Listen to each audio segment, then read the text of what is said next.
அனைவருக்கும் வணக்கம். Let me welcome all the learned colleagues today for this great event aiming to a journey together in introducing Thirukkural as a universal literature to UNESCO. With the great initiative and guidelines of Dr.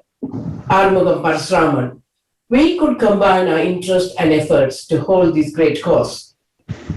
International Thirukkural Foundation Mauritius and the Tamil Valarchi Mandram in 2019 jointly organized a very successful International Thirukkural Conference in Sydney in association with Sydney University with an underpinning theme, Thirukkural and Peace and Harmony.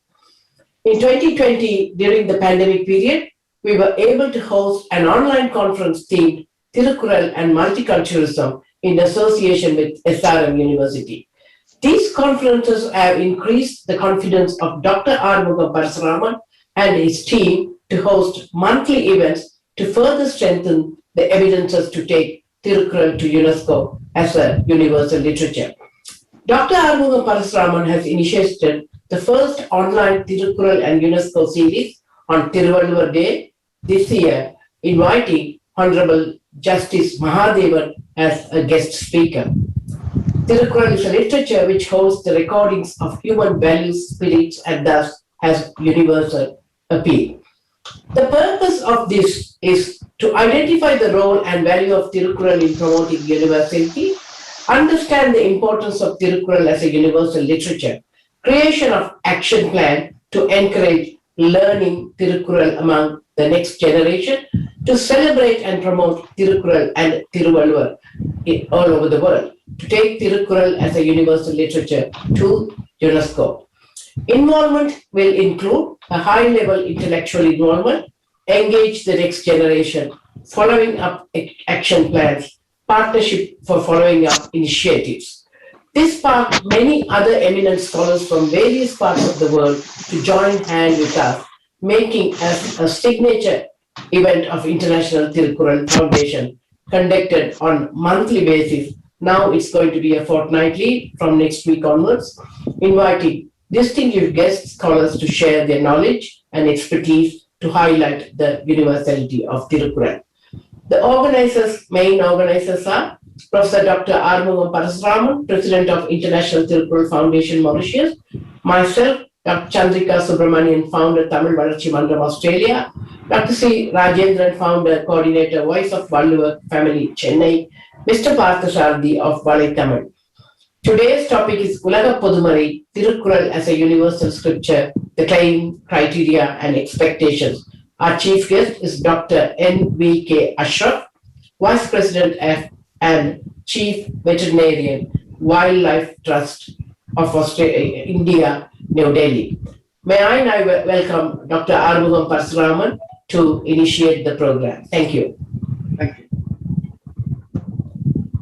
Well, thank you very much, Dr. Chandrika Subramaniam, for being a great pillar in this series of online global conferences we've been organizing since Thiruvalluvar Day this year in 2021. We are now at the 5th International Conference on Thirukkural and UNESCO for World Peace.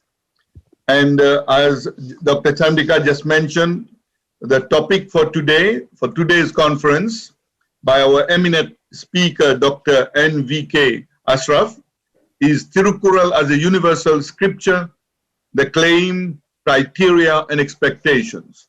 I will say a few words of introduction, and then I will introduce the speaker, and then the whole floor, the time will be to him. Dr. Ashraf will then, entertain us, but also enrich further our own knowledge and our own depths of knowledge on Thirukkural.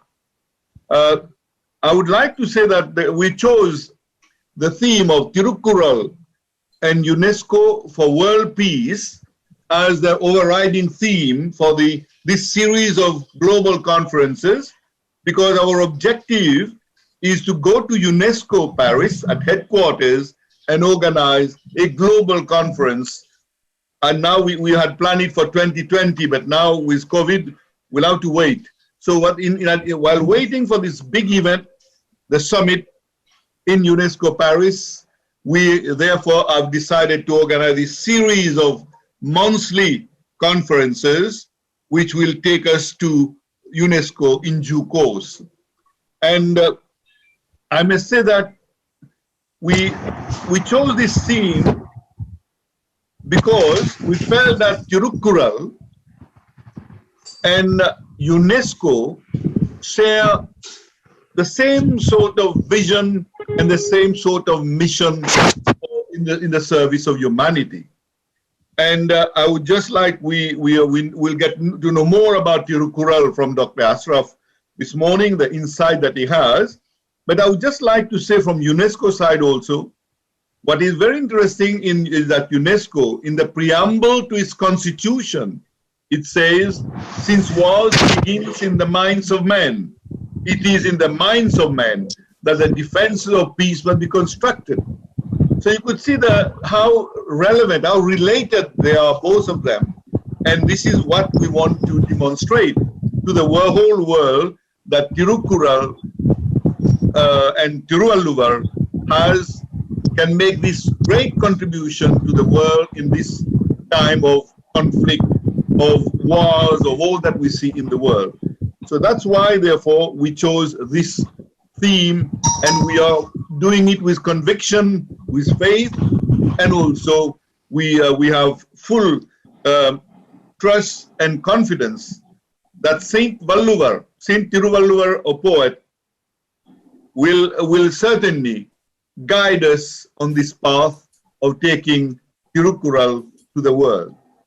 Let me say also that there has been a lot of advocacy in India itself to make Thirukkural recognized as a national book, a national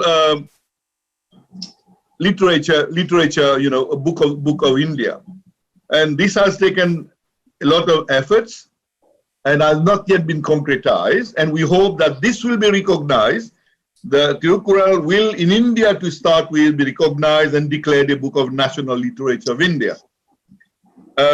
We seek this honor for Thirukkural purely and exclusively on the strength of this classical masterpiece in the Tamil language, which is historically one of the two cultural languages of ancient India, the other being Sanskrit. Internal evidences in Thirukkural and the external data on it resoundingly demonstrate the rightful claim of this work for the above honor.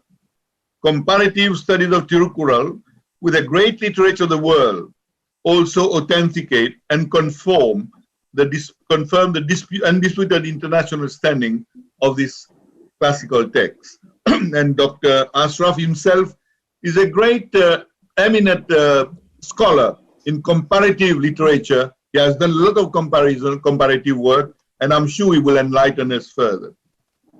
The father of the Indian nation, Mahatma Gandhi, had this to say about Thirukkural. I quote, "The maxims of Vallur have touched my soul. There is none who has given such a treasure of wisdom like him." Nobel laureate Albert Schweitzer said, there hardly exists in the literature of the world a collection of maxims in which we find so much of lofty wisdom. Raymond Ariel, the celebrated French translator, said, it calls Thirukkural as the living ethic of love and describes it as one of the highest and purest expressions of human thought. Sri Aurobindo, deeply versed in literature in several languages, finds Thirukkural one without an equal in its ability to harmonize diction and sense. So we could see, therefore, all these testimony positions put Thirukkural on the right sort of, give it the whole trust and significance to be able to achieve this status. And therefore, these characterization, which I've just mentioned earlier, resonates very much. We could see that Thirukkural resonates with national and international perspectives. I would like also to say that Thirukkural represents literature of unity, a unifier par excellence, and in the body of 1,330 verses that it contains, there's not even a single reference, direct or indirect, to the Tamil land or Tamil language. It looks at humanity as one beyond race, religion, color, and or nationality. And here, I would like just to quote the definitive emphatic statements contained in Thirukkural. Verse 972, I state, all people stand alike by birth, not alike though of their merits, their different callings grant. And 322, to share one's meal and nurture the myriad life on earth, it stands foremost among virtues seen in the collected law of the wise. So these testimonial, these verses itself speak a lot about how Thirukkural is the undisputed book for the world literature. I would therefore like to conclude my brief statement for introducing Dr. Ashraf by saying that as we make a careful and impartial survey of the great books of the world, it is clear that there are not many strong contenders for the title of the book of the world. The vision of life embodied in the writing of most of the leading thinkers of the world tends to suffer from limitations of one kind or another. Valluvar stands head and shoulders above all the religious leaders, theologians, philosophers, and poets the world has seen during the last 25 or 30 centuries. In his rejection of all superstitions, in his indifference to wild conjectures relating to man-God relationship, and in his unwavering advocacy of a scientific humanism, Valluvar has no worthy rival for the top position. On all these counts, Thirukkural has a compelling claim for being declared national literature and world literature, the titles which are long overdue. So with this statement, let me now, there is a special privilege and honor to welcome a very distinguished speaker we have with us this afternoon. In fact, we're very honored to have Dr. N.V. Ashraf Kunhunu, who has now just recently risen to the status, to the position of Vice President of Wildlife Trust of India, after serving that Trust of India for many years in various capacities. And he's also the patron of the Delhi Tamil Sangam, a member of the Voice of Valluvar, and a member of the Adayar Theosophical Society. His affinity for Tamil and Tamil Nadu was evident, as he's earned his bachelor's degree in veterinary science from Tamil Nadu Agricultural University in 1985. He holds his master's in wildlife science. He has been working in the area of wildlife conservation for more than 30 years. Dr. Ashraf has disciplinary experience in the field of wildlife management, spanning more than 30 years. His language preferences are diverse, and he is fluent in English, Tamil, Malayalam, Hindi, and Arabic. He is always on the lookout for Thirukkural texts in other languages. When he goes abroad, he asks about the Thirukkural translation book among the Tamil societies or the scholars there. And I would like to tell you, Dr. Ashraf, I will offer you 2 translations from Mauritius, one in French and one in the local language Creole. So that could add to your collection, right? Creole.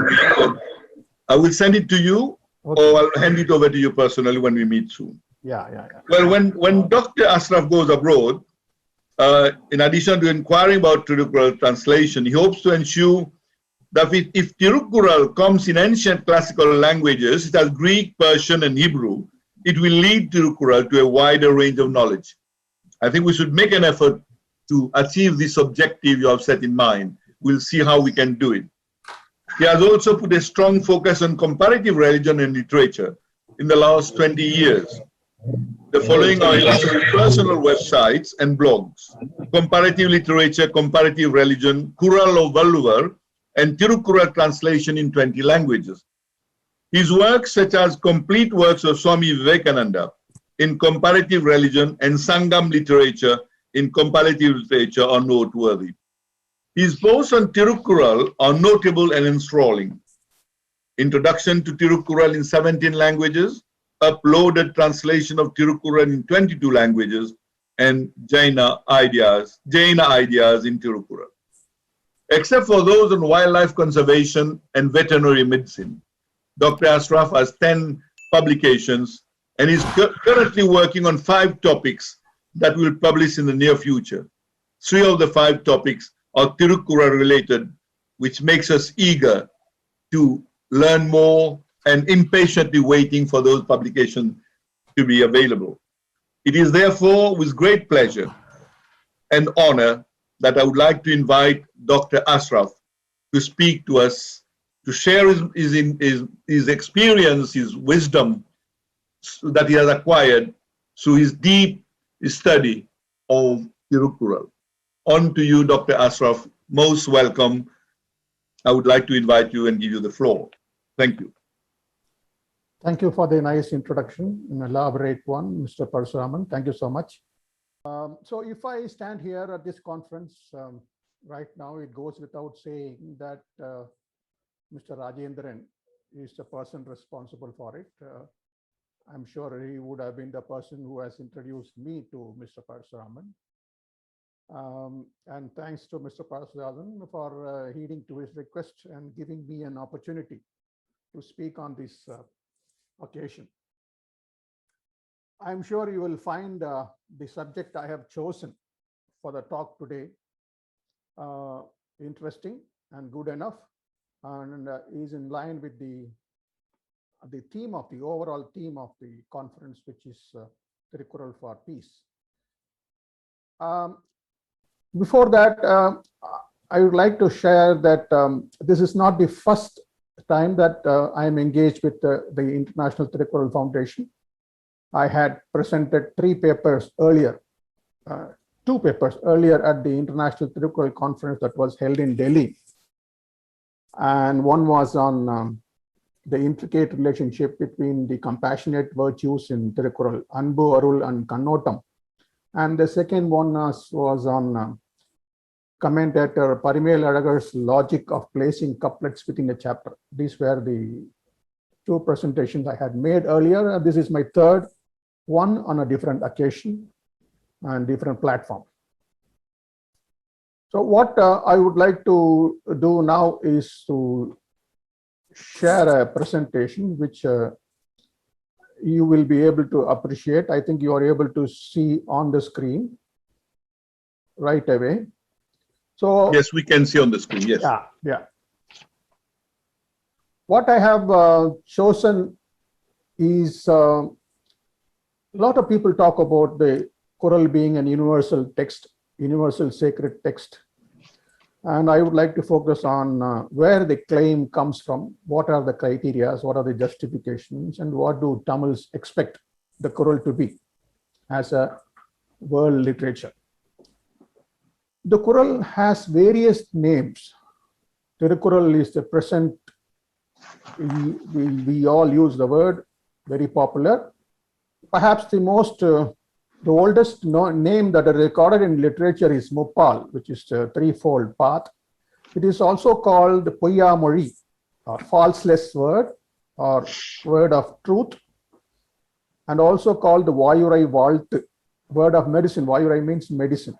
Valt is words from the mouth, the words of medicine. Plus, it has the other 4 names, popular names, that has some divinity attached to it. Valur was called a divine poet because of his ability to compose such beautiful verses, couplets, not 1 or 2, 1,330. It was called the Deivanul, Uttaravedam, Tamil Marai, Podumarai. All these names are in vogue. It is recorded in literature or spoken about by various people over a period of time. Divine book, ultimate Veda, Tamil Veda, and common Veda. So I would like to particularly look into the most commonly used adjective to Thirukkural is Podumarai. Everybody says Thirukkural is a Podumarai. What is a Marai? If you look at the lexicon, Madras University lexicon, Marai, the word Marai has multiple meanings. Concealment, marachu vekkirudhu, just conceal it. Secret is a Marai. Consultation, secret consultation in a council. The government takes decision after a consultation. In a council, that is also a Marai. The Vedas themselves, because it is kept as a secret, because it is considered as a community text among the Brahmins, the Vedas is called the Marai. So also the Upanishads and even the Agamas were called the Marai. Also the mantras, the chantings were called esoteric teachings were generally called Marai. Marai is something that is hidden, kept as a secret of a priestly community. That is what the meaning of the word Marai is. Because of this, the word Marai has this connotation, Shruti, which is something that is heard over a period of time. Shruti and Smriti, you have this in the Sanskrit. Shruti is what is heard, which is equivalent to a revelation. And Smriti, your Manusmriti, Bhagavad Gita, they are all Smritis, which were composed based on the Shruti. So Marai has this connotation of something that is revealed or something that is confined, secretive, or you can say scripture. The references, Kural does talk about the references. It makes some references to the scriptures or great utterances of great prophets or saints by using two words in the 3rd chapter on Nitar Perumai, greatness of the relinquished or greatness of the renunciates. You can say in the Western world, when the Semitic religions, the equivalent word is the prophets. The 3rd chapter, I would say, it talks about the greatness of the prophets. So the two words that Valluvar has used in that particular chapter are Panual and Maraimori. And the very first verse says, scriptures ought to exalt with firmness the greatness of disciplined ascetics.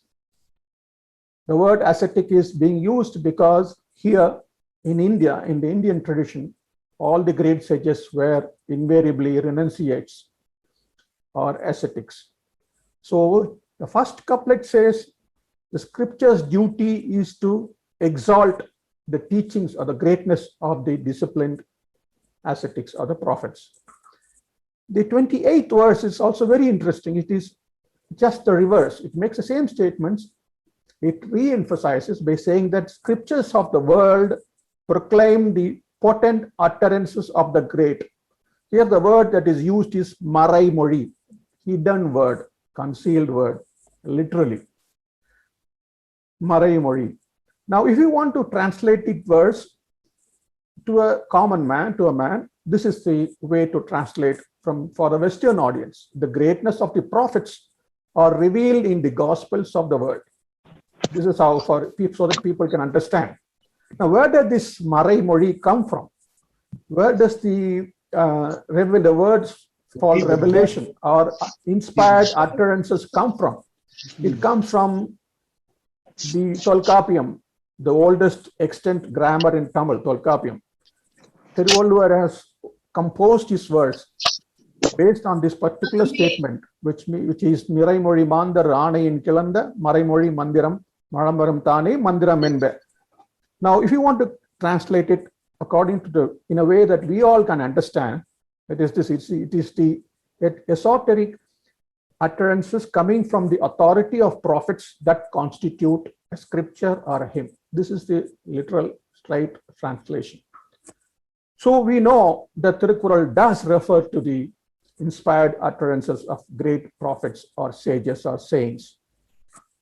But the book itself never claims to be a revelation. That is the beauty of Thirukkural. Let me compare with 3 texts in Tamil, Thirumandiram, which is a Saiva text, and the Thiruvai Mori, which is a Vaishnava text with Thirukkural.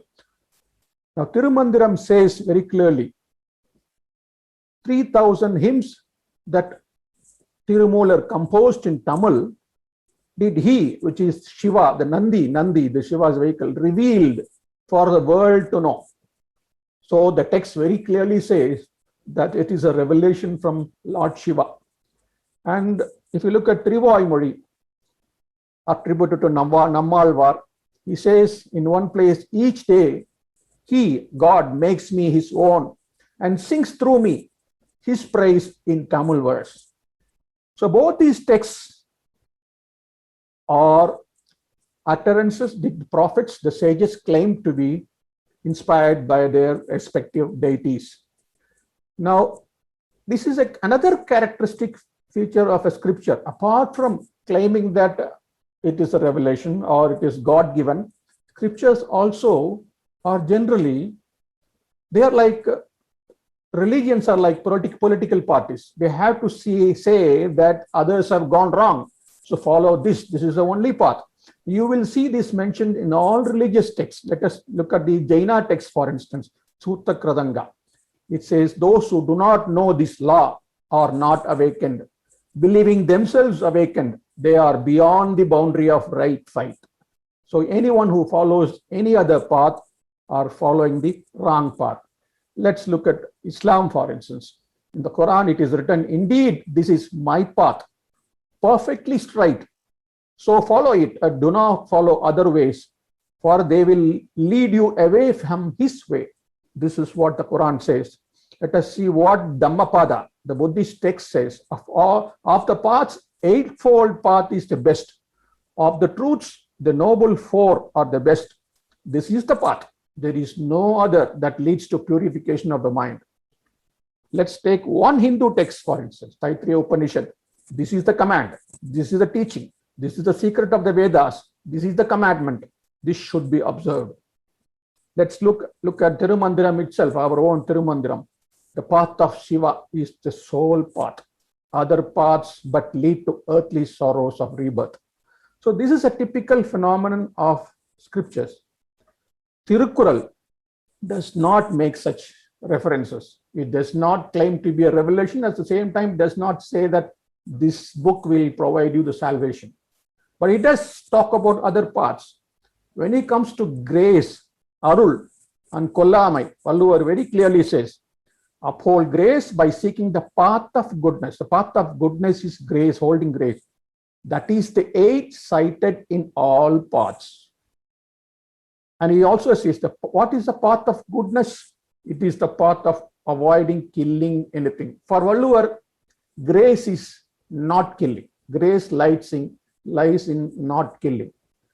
And if there is one place where he makes a statement of salvation for all people, is that particular number 50, where he says, he who lives in this world as he should ranks with the gods in the heaven.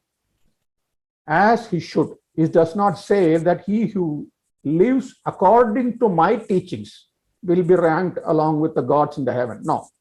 He says, how should you live in this world? Perhaps he is indirectly indicating that by following texts like Thirukkural or other texts. Kural is not exclusive minded. And because it does not claim to be a revelation, K.P. Viswanathan made this very important statement in one of his writings, one of his books. What God said to man is in the Bhagavad Gita. What man said to God is in the Tiruvasakam, something that I said earlier. What man said to man is in Thirukkural. And we all know, there are some people, we had one friend in our Valluvar Kudumbam, Mr. Varadharaj. He has translated Thirukkural into, for the sake of a National Council of Education in New Delhi. He is one of the translators of Thirukkural. He was a member for our group for about 6 months or 5 months. He used to tell me that Thirukkural is a Shruti. And I have not heard anyone saying that Thirukkural is a Shruti. We know whatever evidences that I have provided so far, Thirukkural was written by man for man. And we all call it as Ulaga Podumarai, common scripture for the world. There are books that have been published with that title, Universal Tamil Scripture. So where it all started, who started this first, that statement that it is a universal scripture? It was in a meeting, in a conference in 1935, the famous conference, which Maraimalai Adigal headed. One of the resolutions, as proposed by him, was to project the Quran as the world's common scripture, Ulaga Podumarai.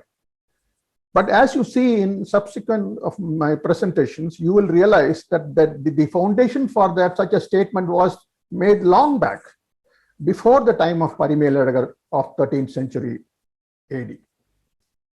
The problem with that statement is this. We have fact of the matter number one. We call it as a universal scripture, but how many people in the world know about Thirukkural? Most of the people do not know. Even within India, in the North India, very few people know. Only literate scholars know the word, might have heard about Thirukkural.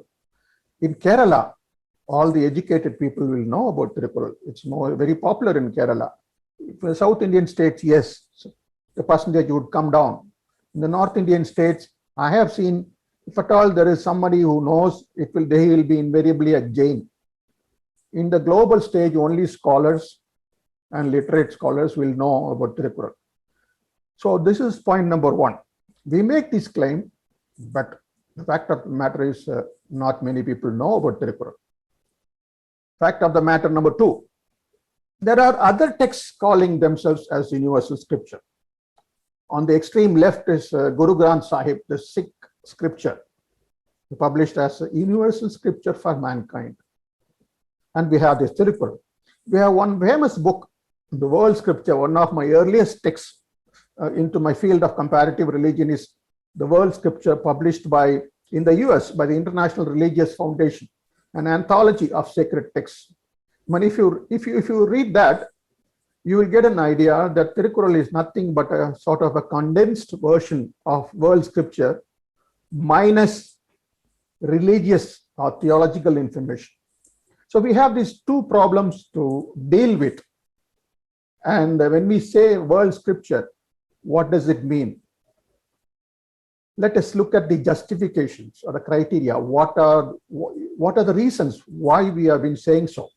Is it because it has values for humans of all ages, of all kind, as Namakal Kavinyar said? Or is it because it is accepted by non-Tamils also, as Namakal Kavinyar himself said? Or is it because it does not enforce any religious beliefs on the reader, as one of the authors named Meena said? Is it because it is accessible to all, unlike the Vedas, which are accessible only to the Brahmanas, as Kalladana wrote in one of his poems in the past? Is it because it does not refer to any community, tradition, nation, language, or religion? Is it because it has teachings that people of all faith can connect to? Or is it because it conforms to the contemporary realities and thus still relevant even to the present? Or is it because of a combination of all the above? We will look at it. We will hopefully get answers to those questions. So what do Tamils expect? What do the Tamil intelligentsia expect by Thirukkural being a world scripture? The Quran says in one place, a true religion that will prevail over all other religions. Islam is a true religion that will prevail over all religions eventually. This is a statement that is made. Text like Thirukkural does not make such statements, but are Tamils expecting that to happen with respect to Thirukkural? Is it because they want to get it declared by the government of India as India's national literature? Or eventually expecting that to replace the Bible, the Quran, the Gita, and other scriptures and call it as the scripture for all mankind? Or are they expecting the Quran to become a common text over and above the respective religious texts? So what is the justification? What are the expectations? Let us see one by one. Now, Thirukkural as a universal revelation, as a book of universal relevance, has been discussed by several authors in the last Delhi, for instance, Delhi conference. These are some of the articles that I have gone through in the proceedings of the last Thirukkural Foundation's conference. Joshua Kadapadi and Saisan Kandasamy and P. Marudanayagam, who spoke last week, they all talked about how Thirukkural's message, Thiruvalluvar's lot of messages conveyed by Valluvar is shared by great sages across the world. During his talk, I heard his talk last week and I heard it again once. And what he said was that Mr. Marudanayagam compared the work of Thirukkural with the works of Plato, Aristotle, Hesiod, works on days, Dhammapada, Upanishad, Gita, and Dharmashastras, and said they all contain absurd statements or mythological information that are not found in the Quran. So they cannot be called a world book for this particular reason. This was his main argument. Now, I am also talking on a topic that is something similar. So let's see. My presentation, I would like to see why it is called a common scripture and how. Where does the Quran stand with religious teachings? Where does it stand with shared universal truths? How does it conform to the ways of the world? These are my three subheadings I'll be dealing with. Let me take the first one. Where does the Quran stand with the religious teachings? Is it theology or ethics? Swami Vivekananda said every religion has got three parts: philosophy, mythology, and ritual. In his complete works, he says philosophy, mythology, and ritual. I would say that one thing that he had left out is ethical. The ethical part is left out. And let us look at a scholar, Ninian Smart, in his book, Ninian Dimensions of the Sacred. He's a great researcher. He has written a lot of books on religion, comparative religion. In his book, Dimensions of the Sacred, he says all religions have 7 dimensions. Initially, he said 6. He added the last one, material, later.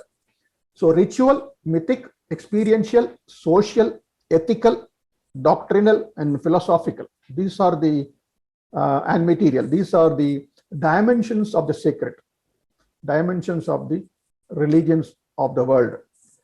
So where does the Quran stand with respect to these dimensions? Where is the overlap? Where is the way? Is there an overlap? Can it be an addition to the various scriptures of the world? Let us look at the theological information. Theological information or theological part of religions. Let us start with Sikhism. In Sikhism, you have these 5 famous doctrines or Ks of Sikhism, which Guru Gobind Singh introduced in the 17th century AD.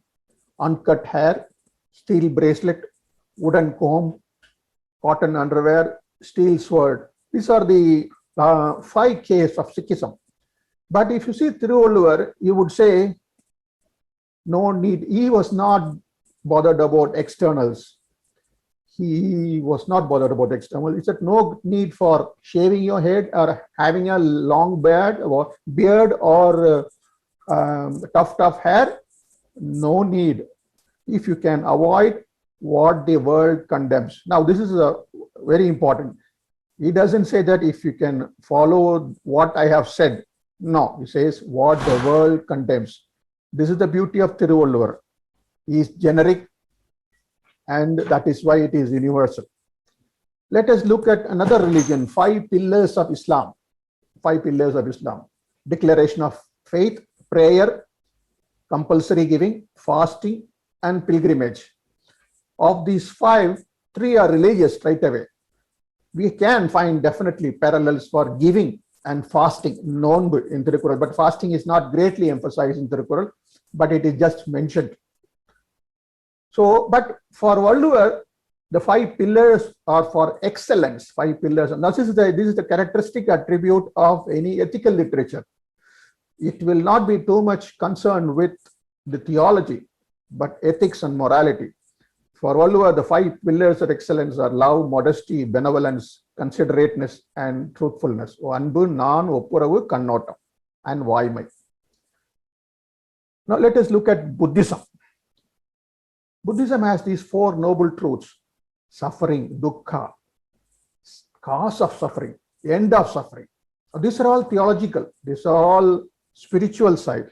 But the fourth one, now we are getting to see the ethical part. For all these things, the solution lies in the fourth one, which is noble eightfold path. What are those noble eightfold paths? Right understanding, right thought, right speech, right action, right livelihood, right effort, right mind. Now, all these things are ethical.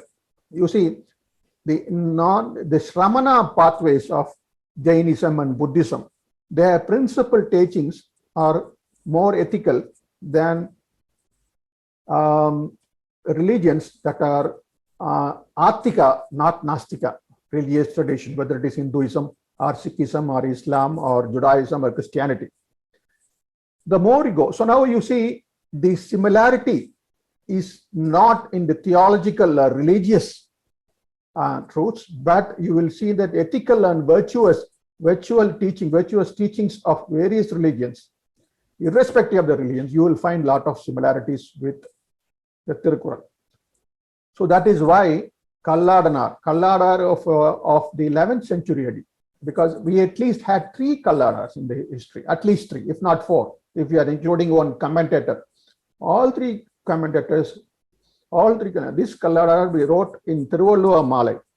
He says, of all the religious sects, several religious sects will fight with each other, but none of them will condemn the system propounded by Valluvar in his Kural, because it harmonizes the opinions of them all, so that each sect would admit the Kural as its own. So this is very important. That is because the different sects realized that there are so many things, ethical messages that they can connect with. Now, how does it harmonize? This is the question. How does it harmonize? Let us look at one by one. Let us look at the same Sikhism, same Sikh religion, where they have this 5 virtues and 5 thieves: truth, contentment, compassion, humility, and love. On the other side, lust, anger, greed, attachment, arrogance. And we can find equivalent chapters for the Thirukkural for every one of this: truthfulness, avoiding fraud, compassion, self-control, possession of love, which is unbudaimai. Similarly, for the 5 thieves also: lust, avoiding anger, not coveting, curbing desire, and correcting faults. So all these things you will find equivalents. Let us move to Christianity, the 10 commandments.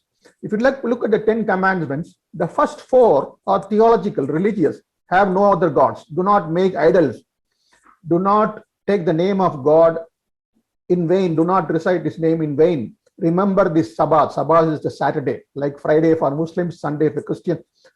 These are all the top 4, but the rest of them: honor your mother and parents, do not commit adultery, you shall not steal, you shall not murder.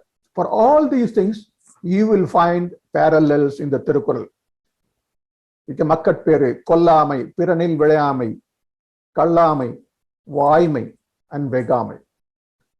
And this, like these 10 commandments, we have 10 precepts, Dasha Silas in Buddhism, 10 virtues in Dasha Dharmas in Jainism, 10-fold duties of virtue mentioned in Manusmriti in Hinduism, 10 precepts in Taoism. For all these are so many, and to this you can add one more 10 in Islam. I will come to it in the next slide. There are so many 10 virtues. For all virtues, you will find equivalents in Thirukkural, either a chapter or at least a verse. Let us look Islam. Islam, if you look, I mentioned about the 7 dimensions of the sacred. There in the Quran, is very difficult to find an ethical percept. Its ethical dimensions are very narrow, very minor. It is all doctrinal and mythical narratives of the past. It is dominated by that. But you can find one verse, very interesting verse in chapter 17, where it talks about 7 virtues. Worship no other God, be kind to parents, give to kin, needy, and wayfarer, speak to them kindly, don't be a miser, at the same time, don't be a spendthrift, kill not children. You see, in the Semitic world, killing animals was not considered a sin, unlike in the Indic system. So children and others without a just cause. commit not adultery, covet not orphans' property. Weigh balance that is straight. When you are doing business, make sure that your balance is straight. Pursue not matters that are unclear. Walk not on this earth with insolence or pride. Okay. For all these things, you will find chapters in Thirukkural. Coveting, impartiality, defective knowledge, pride. With insolence, you will get in chapter 98, knowing strength, useless wealth, speaking, charity, all these things, you will have equivalent chapters in Thirukkural. After the advent of Christianity in the 6th century, Saint Gregory, the great bishop of Rome, he came out this famous 7 deadly sins. You will find there are movies made out of this 7 deadly sins: lust, gluttony, which is excessive eating, greed, laziness, wrath, envy, and pride. Now, for all these things, you will find the chapter in Thirukkural. If you look at the chapter on medicine in Thirukkural, at least 6 couplets talk about evils of excessive eating: sloth, not envying, avoiding wrath. So again, we see the similarity with the ethical messages, the moral side of religious teachings, not on the theological side of the religious teachings. And just like 7 deadly sins in the 4th and 5th centuries CE, there was a book called Battle for the Soul of Man by Aurelius Clemens. He was a Christian, and he identified these 7 virtues: chastity, temperance, charity, diligence, as a spelling mistake, not diligence, diligence, kindness, patience, and humility. For all these things, you will find equivalent chapters in Thirukkural: self-control, charity, perseverance, possession of love, anbudaimai, porayudaimai, and perumai. Let us go to Hindu religion. Now, coming to this is a list of 5s in Hindu religions. Let us look at Chandogya Upanishad, the 5 virtues in Brahmanism: tapas, penance, charity, right contact. For all these things, you will find exact relevant chapters in Thirukkural. Let us look at Jainism, the 5 Mahavratas, great vows: ahimsa, aparigraha, satya, estya, which is non-stealing, kallamai, brahmacharya. For all these things, you will find equivalent chapters in Thirukkural. Let us move to Buddhism. You have this Panchashila, another 5: refraining from killing any living beings, refraining from taking, that is what others have not given, that is coveting, not coveting, committing sexual misconduct, telling lies. For all these things, we will find equivalent chapters in Thirukkural: adultery, truthfulness, avoiding alcohol. This is what is said in Mahavagga, one of the Buddhist scriptures. Let us go to move to the Greek thought. What Aristotle said. He said the forms of virtue are justice, courage, temperance, magnificence, which is fame, magnanimity, liberality, gentleness, prudence, and wisdom. Here also we will find chapters: impartiality for justice, courage in trouble for courage, self-control, which is for temperance, fame, magnificence, benevolence, charity, kindness, and wisdom. Now I have listed 8. What happened to the ninth one? He has mentioned the prudence and wisdom. They are very similar. But if you go to chapter 43 on wisdom, there Arivudaimai, you will find around 3 or 4 couplets that talk about prudence. Prudence make sure that you learn certain things in advance before a disaster strikes. So that is prudence. And let us move to the other side of another one. There are 4 cardinal virtues in Stoicism. The Thirukkural has got a lot of similarity with Stoicism. Quite a few people have talked about it. The Stoic philosophy. If you look at the Republic, Plato says there are 4 cardinal virtues in Stoicism, which is prudence, fortitude, justice, and temperance. 3 of them are common to what Aristotle himself said. For all these things, you have chapters in Thirukkural: courage in trouble, impartiality, and self-control. Let us move to the Chinese world. What are the Confucian 5 constant virtues? Righteousness, ritual property, ritual. See, ritualism was a major thing for Confucianism. you will find one or two rituals mentioned in domestic life, which is the householder's responsibilities. So for all these things, you will find equivalent chapters in the Thirukkural. Let us look at the two more religions, which is three virtues in Shinto, the Japanese religion: honesty, compassion, and purity, as revealed in the oracles of the three shrines in Shinto religion: honesty, compassion, and purity. We have chapters, equivalent chapters for that in Thirukkural. And the three jewels in Taoism: compassion or kindness, simplicity, and humility. For these two, you will find equivalent chapters in Thirukkural: compassion, which is Aruludaimai, curbing desire, and self-control. Before this section, this is my last slide in this particular section, the first question. You compare with texts of religious nature and texts of didactic nature or ethical nature. But I took here, I have taken Tirumandiram, Nalayara Divya Prabandham, Manusmriti, which is in Sanskrit, Dharma Sutras in Sanskrit, Saman Sutram, which is a Jaina text, the Quran.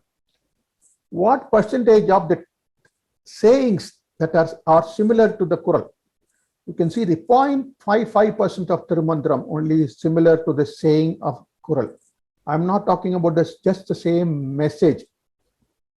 It is something that is similar on all accounts. 0.15% in Nalayara Divya Prabandham. Quran, similar percentage, 0.15. 1.85% in Saman Sutram. They are all below 2%. Let us compare with the ethical texts of the world, many ethical. Gulistan of Persia, Publius Cyrus Maxims of Rome, Chanakya Niti, Dhammapada. Incidentally, it may be a religious text, but it is a didactic work. Analects of Confucius, Vidura Nidhi within Mahabharata.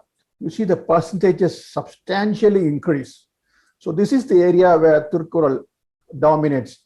Thirukkural matches with various religious texts or religious associated texts on ethical side, not on the theological side. Now, my next question: where does the Quran stand with some of the shared universal truths with respect to secular spirituality? Now, what is secular spirituality? A philosophy that is not aligned to religions, a philosophy that creates solidarity through shared universal truths. It realizes our relationship and kinship with nature. A philosophy that creates communities' togetherness. A philosophy where reality is not a supreme divine being. And a philosophy that is not dependent on the other world. So Dalai Lama is a great propounder of secular spirituality. He says that secular spirituality, it emphasizes humanistic qualities such as love, compassion, patience, forgiveness, responsibility, harmony, and concern for others. These are the important catch points of secular things. So now, what is the universal truth with respect to God? If you look at all religious texts, whether it is theistic or atheistic, or what you call Nastika or Astika darshanas, you will find the deity or the God, the worshipful person, is invariably said to be a man or a God beyond comparison. In Psalms, in the Bible, it is said, there is no one like you among the gods. Same thing in the Quran, there is none comparable to him. This is chapter number 112, very famous statement. And then in Guru Granth Sahib, fall at his feet who has not the like of him. And in the Gita, there exists none who is equal to you. And similarly also in Jaina text, Bhaktamar Stotra, there is no other like you. In the case of Buddhism too, in Sutta Nipata, in the world of men and gods, there is no man equal to thee. Obviously a reference to the Buddha. Thirukkural in his first chapter, Praise of God, makes a similar statement. They alone escape from sorrows who take refuge in the feet of him who is beyond compare. And let us look at the next universal truth, which is realizing the truth in all appearances. What Thirukkural was chapter number 36 is Meyyunarthal, realizing the reality. Meipporul is an equivalent, is a translation or adaptation or something that you can connect with in Sanskrit is Tattvartha. Tattva is truth, Artha is meaning. So literally, Meipporul. Tattva has a different meaning, slightly different meaning when compared to the word Satya. Tattva is disambiguation. There should not be an ambiguity, any ambiguity when you look at things. Disambiguation is Tattva. With that, we have so many sages. Now, these are all Shramana Darshana of Jainism and Buddhism. Umaswati says in his book, Tattvartha Sutra. If you want to translate that into Tamil, it will be Meipporul Suttiram. Belief in substances ascertained as they are is right faith. And in Buddhism, Vishuddhi Magga, for the monks, it is said, he whose mind is concentrated knows and sees things, kanbadu, according to reality. We look at the Western world, the Semitic Western world. Aristotle, the most distinguishing characteristic of a good man lies in seeing truth in every instance. And Marcus Aurelius, in Meditations, one of the most common message is this Meyyunarthal, that this particular thing, distinguishing between the right thing, percolates throughout his work. He says, of everything that presents itself unto thee, to consider that what the truth nature of it is. This is what he says. And Thirukkural has his famous couplet 355.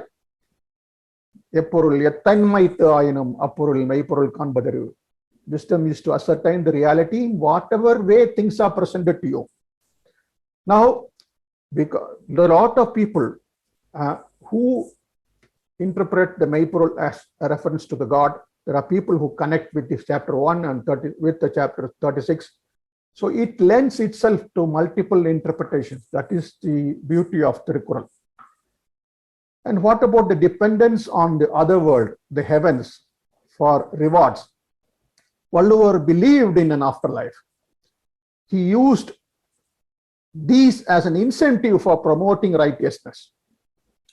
He did not harp about afterlife or rebirth.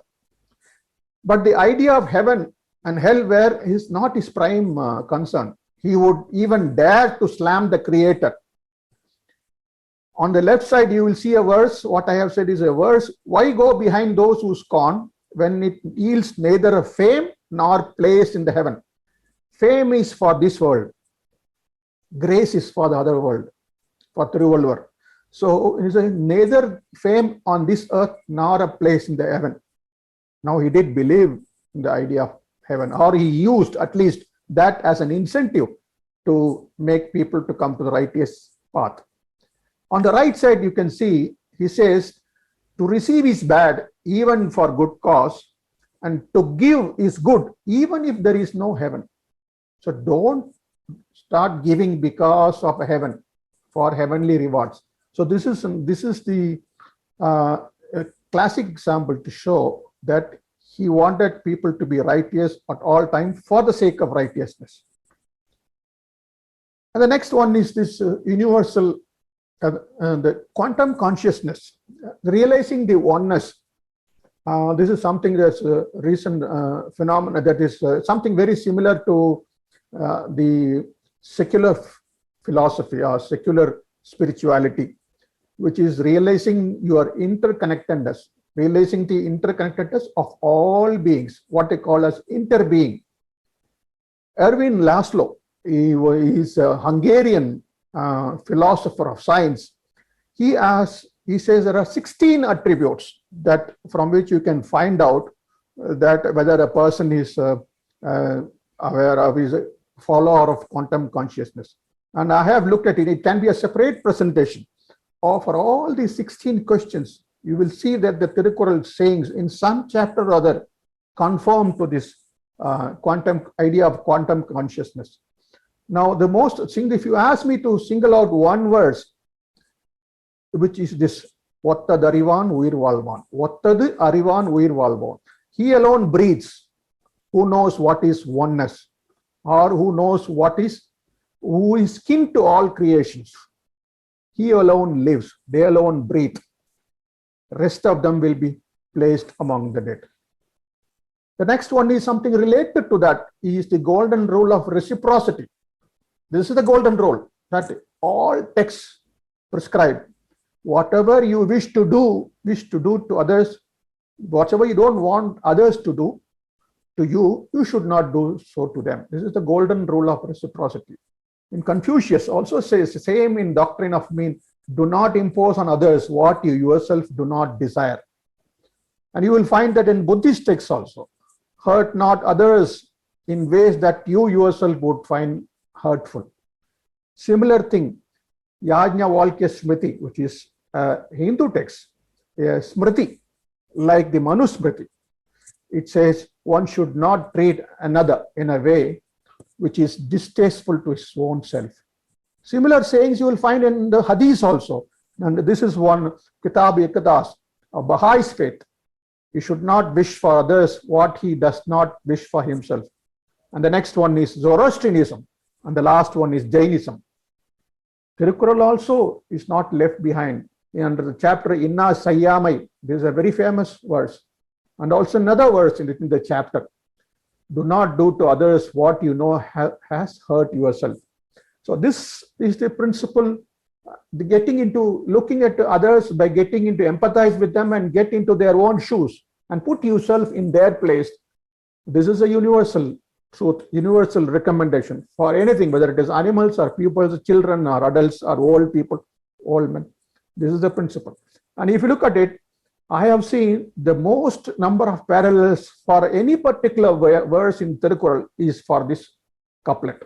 You get it from all religious texts. I have here quoted only 7 of them. And love and compassion. There are people who say that the world cannot live without compassion. Dalai Lama says we cannot escape from the necessity of being compassionate and lovable. Now, Thirukkural has this, there is a famous chapter on Arul Anbudaimai, which says, just picking up 2 things, love begets longing, Anbiyinum Arvam Mudaimai. It is a foundation. The love is the one that stimulates longing. Okay, and he says the throb of life is love. Without love, life is useless. It is as good as a dead tree, failing to shoot in a desert. Anbin Variyadu Uyirnilai. Now that is the foundation. There is something called Kannotam Thirukkural, which is translated here as compassion for a lack of better word. You can say that considerateness would be the better word than compassion. It says Kannotattu Ulladu Ulagiyal. Compassion sustains the world. Without it, men are a burden on this earth. I have cited only 2. The idea of love and compassion percolate. Those who know Thirukkural will realize it percolates through many chapters in the Thirukkural. Now that is, I have finished my second part. Let me move to the third part, which is how does the Quran conform to the ways of the world, to the contemporary trending points. Now, this is not something new. In the past itself, people have said that Valluvar's work is a companion to the world. Now, this is where we say that Podumarai, the foundations were for declaring or considering or treating the Quran as a universal text was laid in the 11th century itself in Thiruvalluvar Malai. Valluvar's work is a companion to the world. Then Kalladar in the 16th century CE, he came after the Bhakti period. He says in his work Kalladam, instead of aligning to the precepts of theologists, Valluvar has his message conformed to the ways of the world. So what are the ways of the world as of now? Let us look at one by one. Even Thiruvalluvar himself says it is a past of wisdom to conform to the ways of the world. Evvadu uraivathu ulagam, ulagathodu Avvadu varaivadu arivu. This is a very well-known, famous couplet. Now let us see how does the Kural conform to the recent, contemporary, trending points, which is, I would say, environment, humanity, women's liberation, poverty, globalization, vegetarianism, social justice, communication. Communication, very important. We are living in a world of communication, where communication, there is no limit to communication. Community engagement, and I have added this last one, emerging diseases. Now looking at social justice, equality is one. We are all born equal, no doubt about it. But as Thirukkural itself says elsewhere, inequality persists. It says a very famous thing, a very famous word, by birth all men are equal. They are all equal by birth, but the differences in their action, it is only the differences in their action, the performance, that render their work unequal. But at the same time, we cannot afford to treat everyone equally, because inequality persists, is there in the society. We have to look at equity. Equity is what, as you've seen in the description, the photograph, we have to bring certain people up in life. That's why Valluvar says in one place, many thrive seeing a king who sees case by case and not seeing mere sameness in all. So weaker sections of the people need support, that is social justice. Then environment. Environment is, it's a, I don't have to emphasize how important is environmental preservation. A lot of books have been written for many religions, ecology, Jainism and ecology. There are books on Islam and the environment. And even for the Bible, ecology and environment. Why I say even for the Bible? Because I have seen of all the religious traditions, it is from the difficult, for Bible, that you will find it very difficult to come out with any good quotations that are pro-environment. All these books, Bible, the Quran, they are all ancient. Thirukkural is also ancient. You cannot expect them to be dealing with subjects of the environment, but they should not have verses that are contradictory to the environmental principles. And Thirukkural, in that sense, as you see on the screen, a gentleman has written a book. There are a lot of articles have been written on the environmental ideas in Thirukkural. And I would like to just quote 3. That is, one talking about the criticality of water for life on earth and biodiversity conservation. Now, this is a very famous verse in chapter number 2. If the world cannot exist without water, so too ethics without rain. The water is very essential. We know that currently we all are fighting for petrol, and people say that the future wars will be for water. So ethics depend on availability of water. Morality will disappear on this earth if there is no water. That is what Thirukkural says. And one place he says, the richness of the sea, we know that 76% of the globe is submerged in water. And they have very rich source of food for all species of animals. And they are all dependent on rainwater and also river water. So even the vast sea will lose its richness if the clouds cease and fail to bestow. People ask, if forests are essential for rain, how does it rain in the sea? I have seen people asking, and we build dams and divert water for cultivation. If the practice is not sustainable, the salt level, the percentage in sea will go up. The sea is dependent on water, a constant flow of fresh water to maintain this salinity. And lastly, the third one is the biodiversity conservation. This is a very classic verse, which Mr. Parasuraman also quoted in the beginning during his introduction. The best chief of all quotes ever written is to share your food or your resources and protect, cherish all life. Now, women's liberation. This is one area where there are a lot of people who find certain things unacceptable to them. But all that is undone by this one verse, which says, what use is physical restraint to a woman when her moral restraint is the best? And let us look at community engagement. Community engagement is defined as a process of working with people in a community or to address the issues affecting their well-being in order to achieve some common goals. This is the definition, one of the definitions of community engagement. It is not only working for the community, but also engaging the community for their own upliftment. There is one chapter in Thirukkural, Kudi Sayal Vagai, social work. Now, this is number one is the responsibility of the elders. The first one talks about the responsibility of the seniors. Without good men to support, the society will crash. In the second one, emphasizes on sharing the responsibilities. Any planned effort, any scheme can fail if it is not supported or backed by many. This is message number two. Poverty. We know poverty is a major thing across the world. We have so many organizations. And Thiruvallur says, whenever he says, he will go always to the extreme.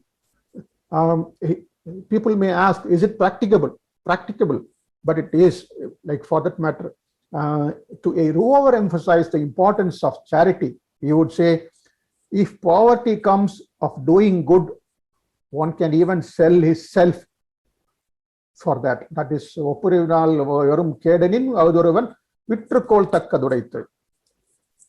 and next is humanity. Now, humanitarian principles permeate throughout the Quran. Whether it is anbudaimai, but not only being kind to others and helping people in distress, for instance, whether he is a friend or your enemy. On the left, you will say that when your friend is in distress, you are supposed to immediately act, just like how would your hands will go down and hold on to your towel when it is about to slip. Similarly, the other one is even to an enemy, when he is in distress, you can be fierce and courageous in a battlefield, but when your enemy is in some distress, individual is humanitarian, you need to show humanity in grounds, you should help him. So this is what Thirukkural is all about. And I'm just mentioning these two couplets. There are plenty of couplets that talk about where humanitarian ideas permeate through the Thirukkural. Globalization. Now, this is the globalization. If you look at the idea, what is globalization? Is a process of interaction and integration. Interaction and integration among people, companies, and governments. Now, there are articles, there are books written on globalization. There is an article written by Chandran on Valluvam, is an icon of globalization, because it contains several sayings of universal nature, where it talks about exchanging ideas, establishing partnerships, friendship, alliance. So it is an ideal book on globalization. Communication. And he's now the chief secretary, the new chief secretary of Tamil Nadu, Irayanbu. He wrote a book on the Clash of Titans, comparing Shakespeare's with Thiruvallur, where he identifies in the section on communication 11 chapters that talk about communication in Thirukkural. 11 chapters. These are the 11 chapters. And I would like to choose just two. One is on extreme. What is ultimate thing in communication? You should be able to explain what you want to say so that the other person can understand. And you should be able to understand what the other person says. So this particular couplet says, wisdom lies in simplifying intricate facts and grasping that of others, however intricate. So it's a beautiful choral in Thirukkural. And on the next side, the other side, let us talk about friendship. We are living in a world of social media. Now this is Corona time, COVID time. We're not able to meet people. And I have around 1,200 friends on Facebook. Most of them I have not even met. Walluvar says friendship is forged on shared feelings and not on physical meetings. This is a very important classic kural for Odagam or social media. Lastly, vegetarianism. Now, there are a lot of discussion when I look at, especially in European discussion forums in the West. Thirukkural is often quoted in various discussion forums. Invariably, whenever they talk about vegetarianism, they have found Thiruvallur's sayings apt. I can see that is one area from Thirukkural, one subject matter of Thiruvallur that is often discussed in discussion forums in the West, in Polish, in French languages. Unlike the Shastras, Vallur's idea of not killing, not hurting, or avoiding meat, they are uncompromising. And he has chapters specifically 3 chapters: not hurting, not killing, and avoiding meat. So there is an increasing awareness on environmental degradation. People try to connect it with vegetarianism. They said if you avoid meat, all the problems will be solved. That is a different matter altogether. So veganism is on the rise. It's a very minuscule percentage of people, but it is something that is talked about. So Thirukkural also conforms to the ways of the world on this aspect also. Lastly, emerging diseases, COVID. Any emerging disease, number one, the most important thing is preventing emergence, which is what realize and avert. And the next one is predict and protect. These are the 2 fundamental principles on when you're talking about emergence. Now, this is in the Untitled Chapter, in the realization of truth, is that you are all interlinked. That is on the fundamental realization. Sarbu unarnde. To one who does not destroy, realizing interdependency, related ills will not cling. I have not seen any translator translating this way. Always Sarbu is taken as an attachment. So this is a ideal kural that can be presented for subjects of things like emergence. And predict and protect. This is prevention is better than cure. Very often quoted these days. This couplet is very frequently quoted these days during these COVID times. No frightful shocks for the wise who guard against surprises. Vaccination is one. Or drinking water, polluted water is one. There is no surprise if you can guard yourself against surprises. So that is my last point. And before I complete my presentation, I would like to talk about what is the secret behind Kural's universality and its relevance. I was listening to one of the talks by the director of Institute of Asian Studies, Mr. Samuel, on Thirukkural. He says one of the reasons why Thirukkural has got so many ideas is because of Paranda Parvai and Agandra Kalam.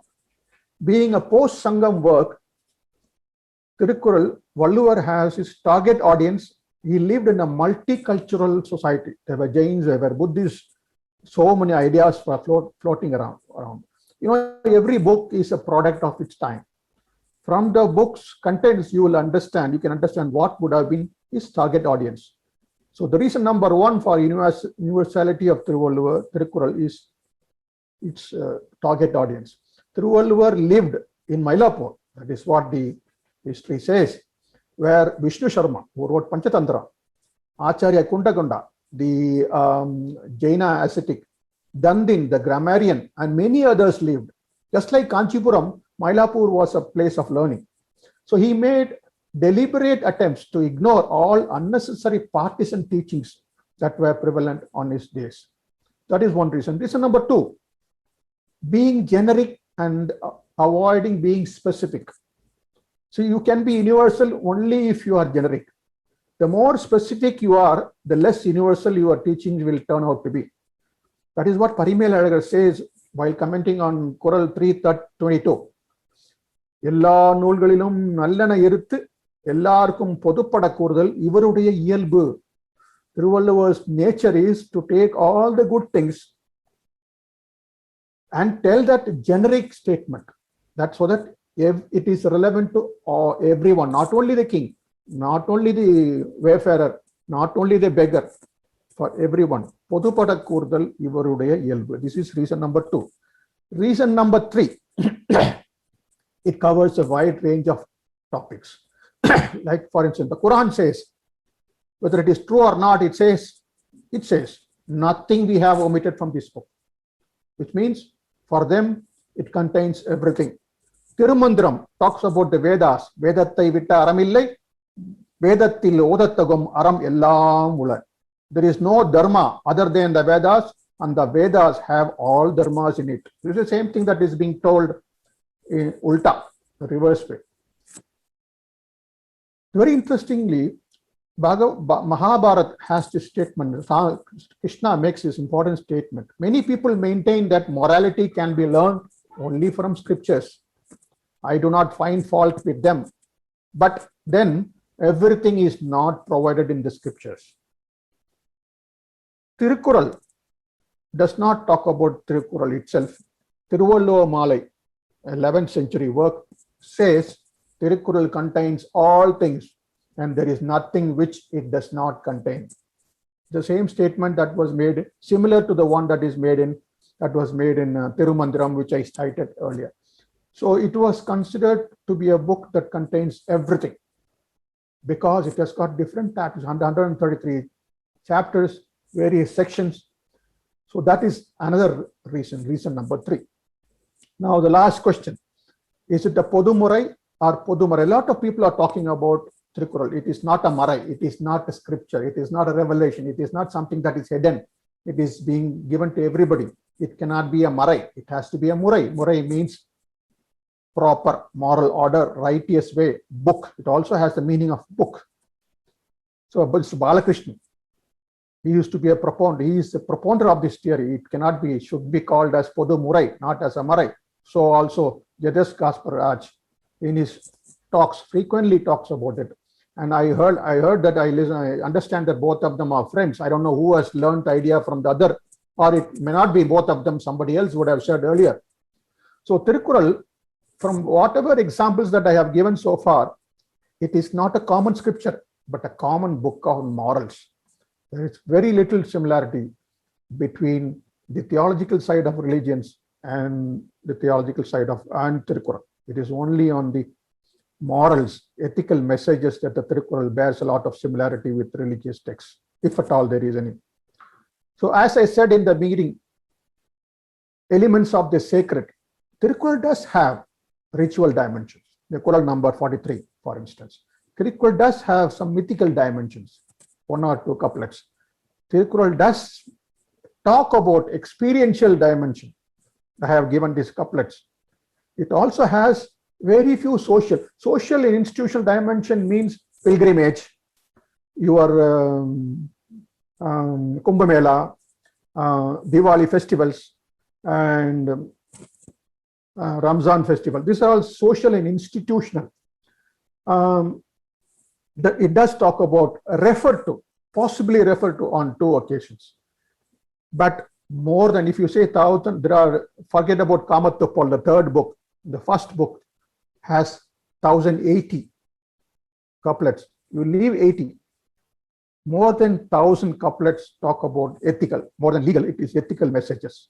So the affiliation, the overlap with the Thirukkural is only on the ethical side, not on the doctrinal or philosophical side. That is why Velli Vidiyar, again in the Thiruvallur Malai, says, Vedas when examined belong to the Brahmins who recite them, while the Kural is free for all. It is free for everybody. It is not a confined book. It is not a Marai. It is a Murai. So to conclude, the expectations of a Kural being the international or global text is not for the Kural to replace the sacred texts of religions, but only supplement.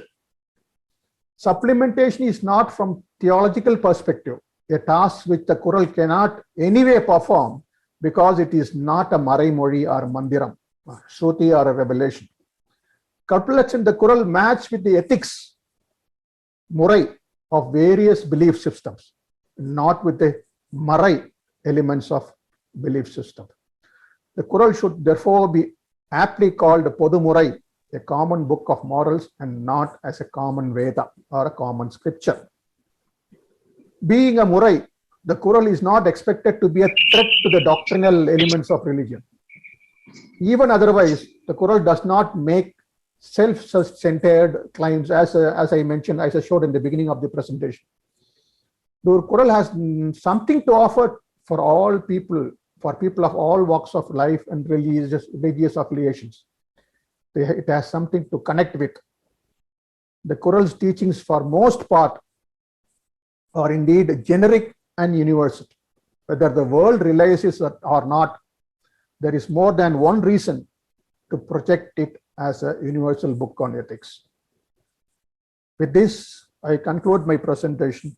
I thank all the translators whose translations of Thirukkural I have used in my presentation, and Mr. Rajendran, Mr. Parasuraman, Mr. John Samuel, and Godwin Nicholson, my friend, for all the help given to me during the preparation of this presentation. Thank you so much. Mika Nandri, Dr. Ashraf. It was really very brilliant presentation, very enlightening. And I'm sure Saint Poet Thirukkural must have inspired and guided you in making that presentation. I could feel the depths of the presentation, your insight into Thirukkural itself. And I must say it was very, very interesting. And I would say, as I said again, enlightening for all of us. And I'm sure the other participants would join me in congratulating you.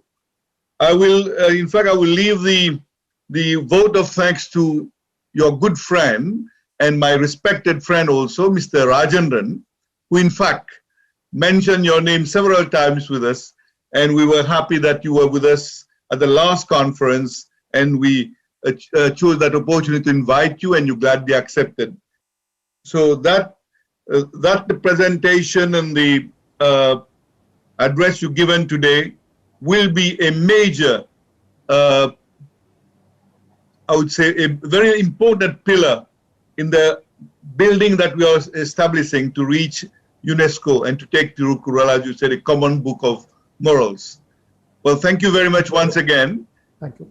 I will give chance to the participant to put questions to you if they need clarification or further questions, further insight. I would open the floor now for this opportunity. So feel free. Those who'd like to, address questions to Dr. Ashraf, you're most welcome. Ramesh. Yeah, go ahead, Dr. Ramesh. Sir, Dr. Ashraf? Yes. Sir, it is a wonderful presentation. Please accept my heartiest congratulations, because all of us know Thirukkural's intricate values, but I have never seen a presentation authentically which says it is a book of par excellence. So very glad that you have come out with so many intricate substantiating factors. My question is, the world is so divided, and everywhere there is faction, and the division is going so rampant, and division, subdivision, even ultra division, and where in the social media people are quarreling for nothing, and there is always rife. So in this scenario, we are talking about something on a very higher platform. How to make this a reality? See, when everyone works for the betterment of everyone else, not with any vested interest, the world should become a better place, a world free of war. But Thirukkural, definitely, it should go a long way towards this goal. But how to make it a reality? That is my ambition and my apprehension. Please, can you highlight how to make it a reality? You see, we live in India, we have various states, and you can see every state's people are not the same politically, and in some states violence is more, in some states violence is less. So we have to look at it, how such states are, what makes the difference? What is the difference? I'm not saying that education will make a difference. I said about this secular spirituality. You see, the most important thing is realizing this oneness, not only with human beings, with everything. Your interconnectedness with nature. This idea of spirituality has to be around that. You see, you don't say that people say the atheists are not spiritual. No, human being is by nature spiritual. Spirituality cannot be even removed from the human being. A human being has to respect the spiritual experiences. The only thing is they have gone wrong in their interpretation. The followers have taken the wrong path, or sometimes because people are not trained yogis, they have given wrong interpretations to their inspirations. So the only thing is you have to find a platform that cuts across religious and nations, and social togetherness, community togetherness should be encouraged. Social media is there, whether it is doing more good or bad, we do not know. People will say that it's more bad, but that the secular spirituality, that interconnectedness, the quantum consciousness, this is for the future. That has to be instilled. That is the only way. And the people should also look at their leaders. What kind of leaders you want to elect? Leaders you should not. Unfortunately, India will be perhaps one of the last countries to be very open, because we live in a society with so many religions, so many cultures, so many castes and creeds. So it is a challenging task. And I won't say that Thirukkural is a solution, but Thirukkural is one of the books for you to recommend to people. Thank you, sir. Thank you. Thank you very much, Dr. Ramesh, for your intervention. And we would like now to invite others. I understand there was somebody else, Dr. Ashraf, you mentioned, no? Yeah, Mr. Palniselvam, Mr. Veerappan. Okay. Please, Mr. Palniselvam and then Mr. Veerappan in turn could put their question. Hello. Yeah. Hello, can you hear me, sir? Yeah, I can. Yes. Yeah. First of all, my salute to you, sir, because if I have been there in front of you, I would have bowed at your feet, because it's not exaggeration, it's my own feeling, because the way you have compared, you have proved that the Thirukkural is the universal scripture. So that means the references from various religions, which some of them we have not even heard about it. Personally, I have not heard about it, but you have gone to the extent of analyzing and understanding the others' religious, and then putting it to the, comparing with Thirukkural, and it's exemplary and extraordinary. Because my congratulations is a very ordinary word, I would say. This first thing. Second thing is, it is a universal scripture. That means you can call it as Marai also, because you have referred all other religious aspects also, and then compared what is there in Thirukkural. So it can also be a Marai, because Marai is a book for all religious. So every religious can follow, any religious people can follow Thirukkural. So it can also be called as a Marai instead of Murai. This is my simple. Probably the lowest thought of mine.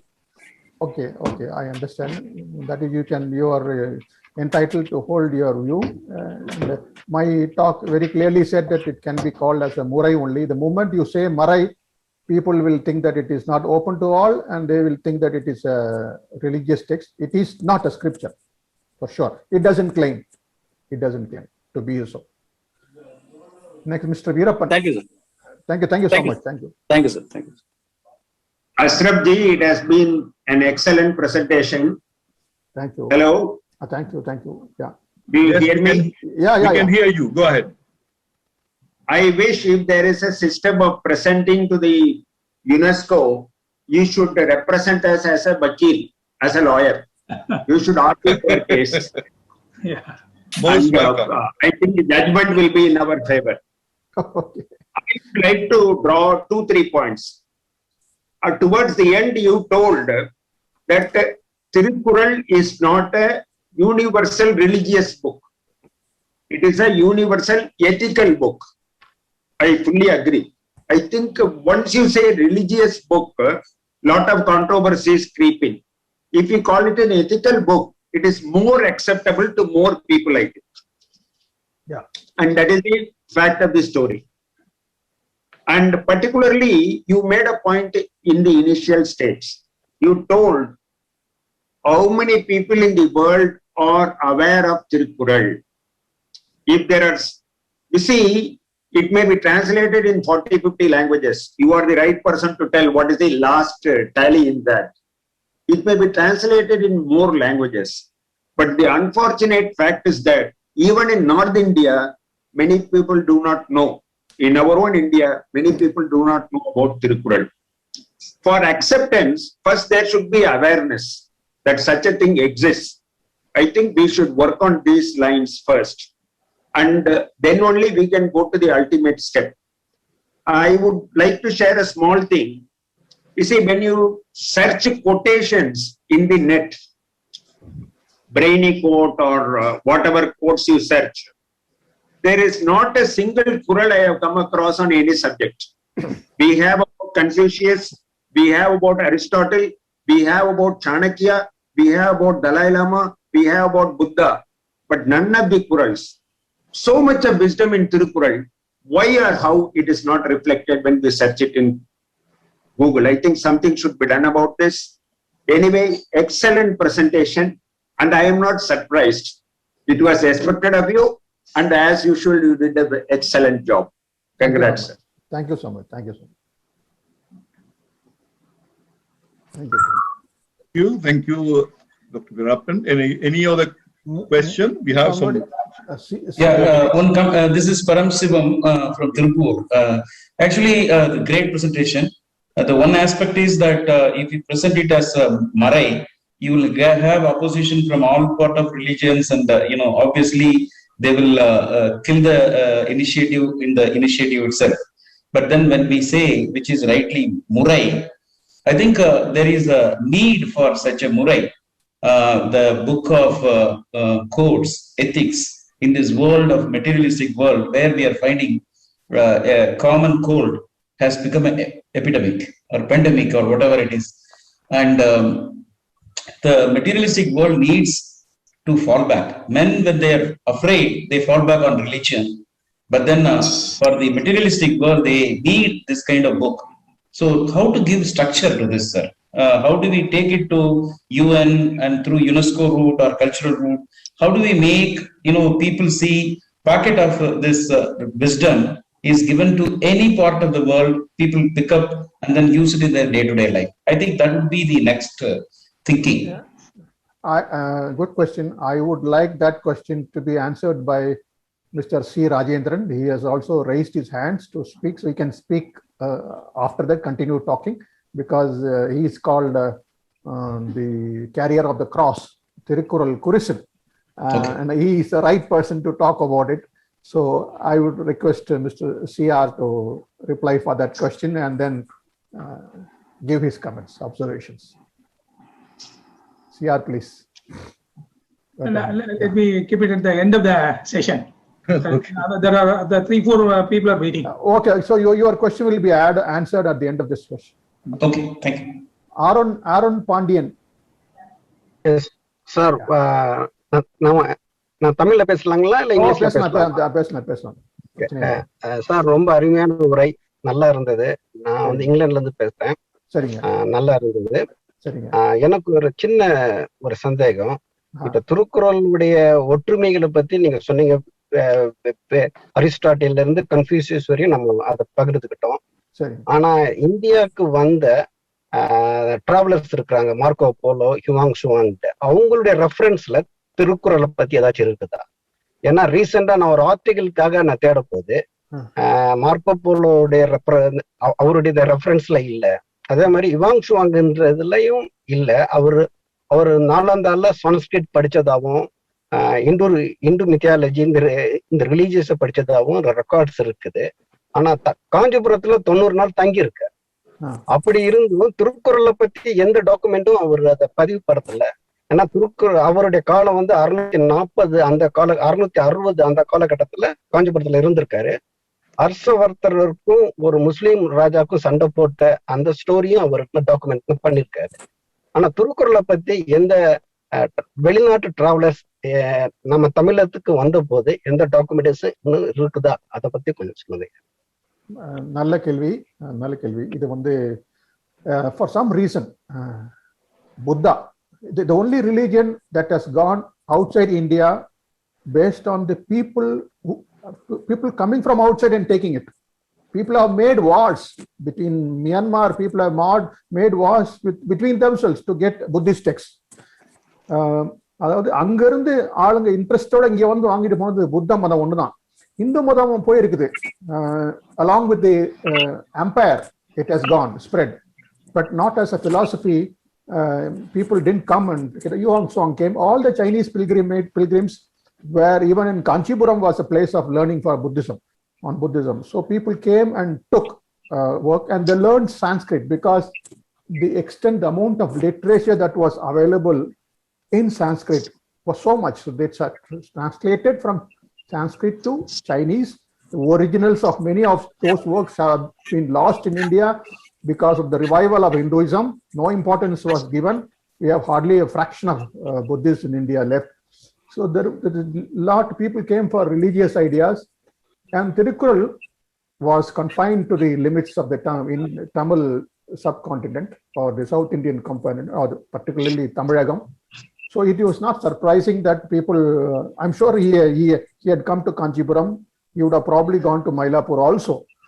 But Tamil being an alien language, by learning Tamil, your area of coverage will be less. I could see that is the reason why abroad, even in the North India, we cannot see any, while Sanskrit texts were composed even in Tamil Nadu, Tamil texts were composed only in Tamilagam, not outside Tamilagam. The coverage area was there. That could be the reason.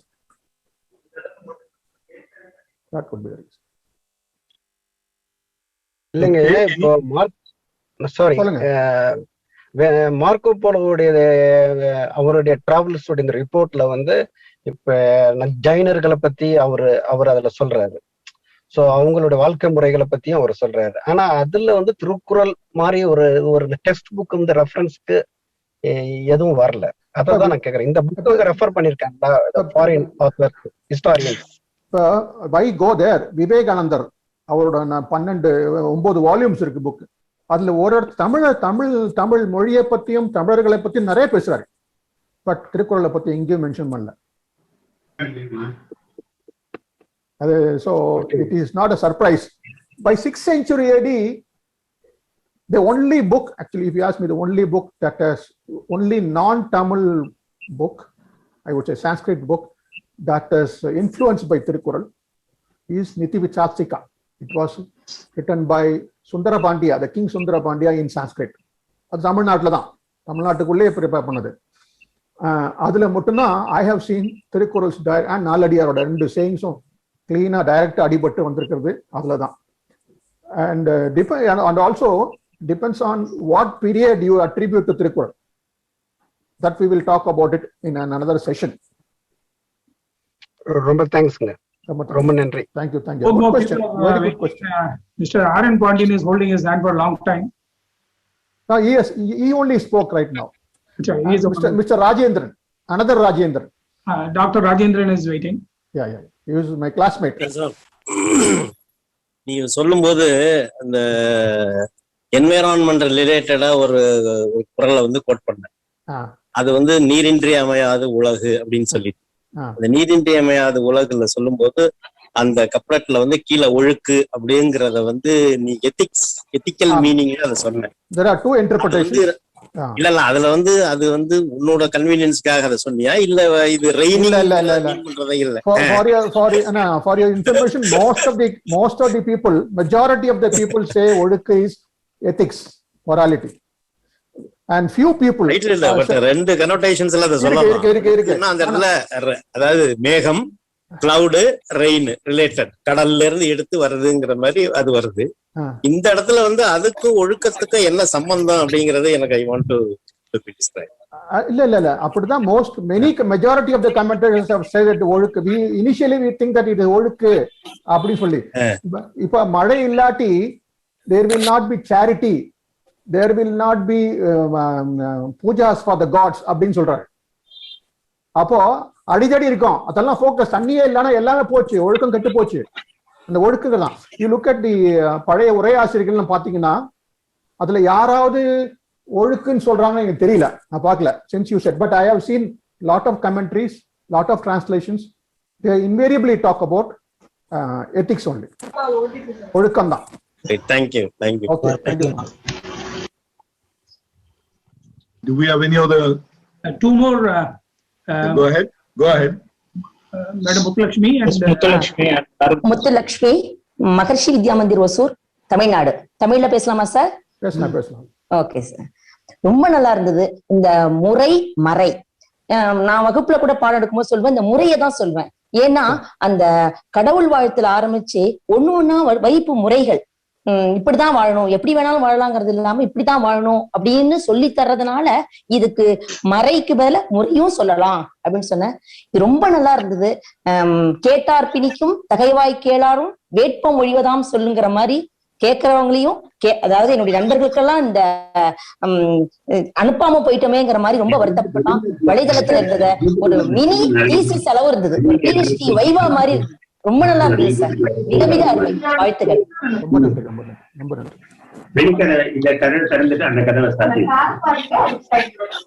மிக அருமை. Veerappan, please mute your mission. Yes. Mr. Arulmani. ஐயா வணக்கம். ரொம்ப அற்புதமா இருந்தது இந்த presentation.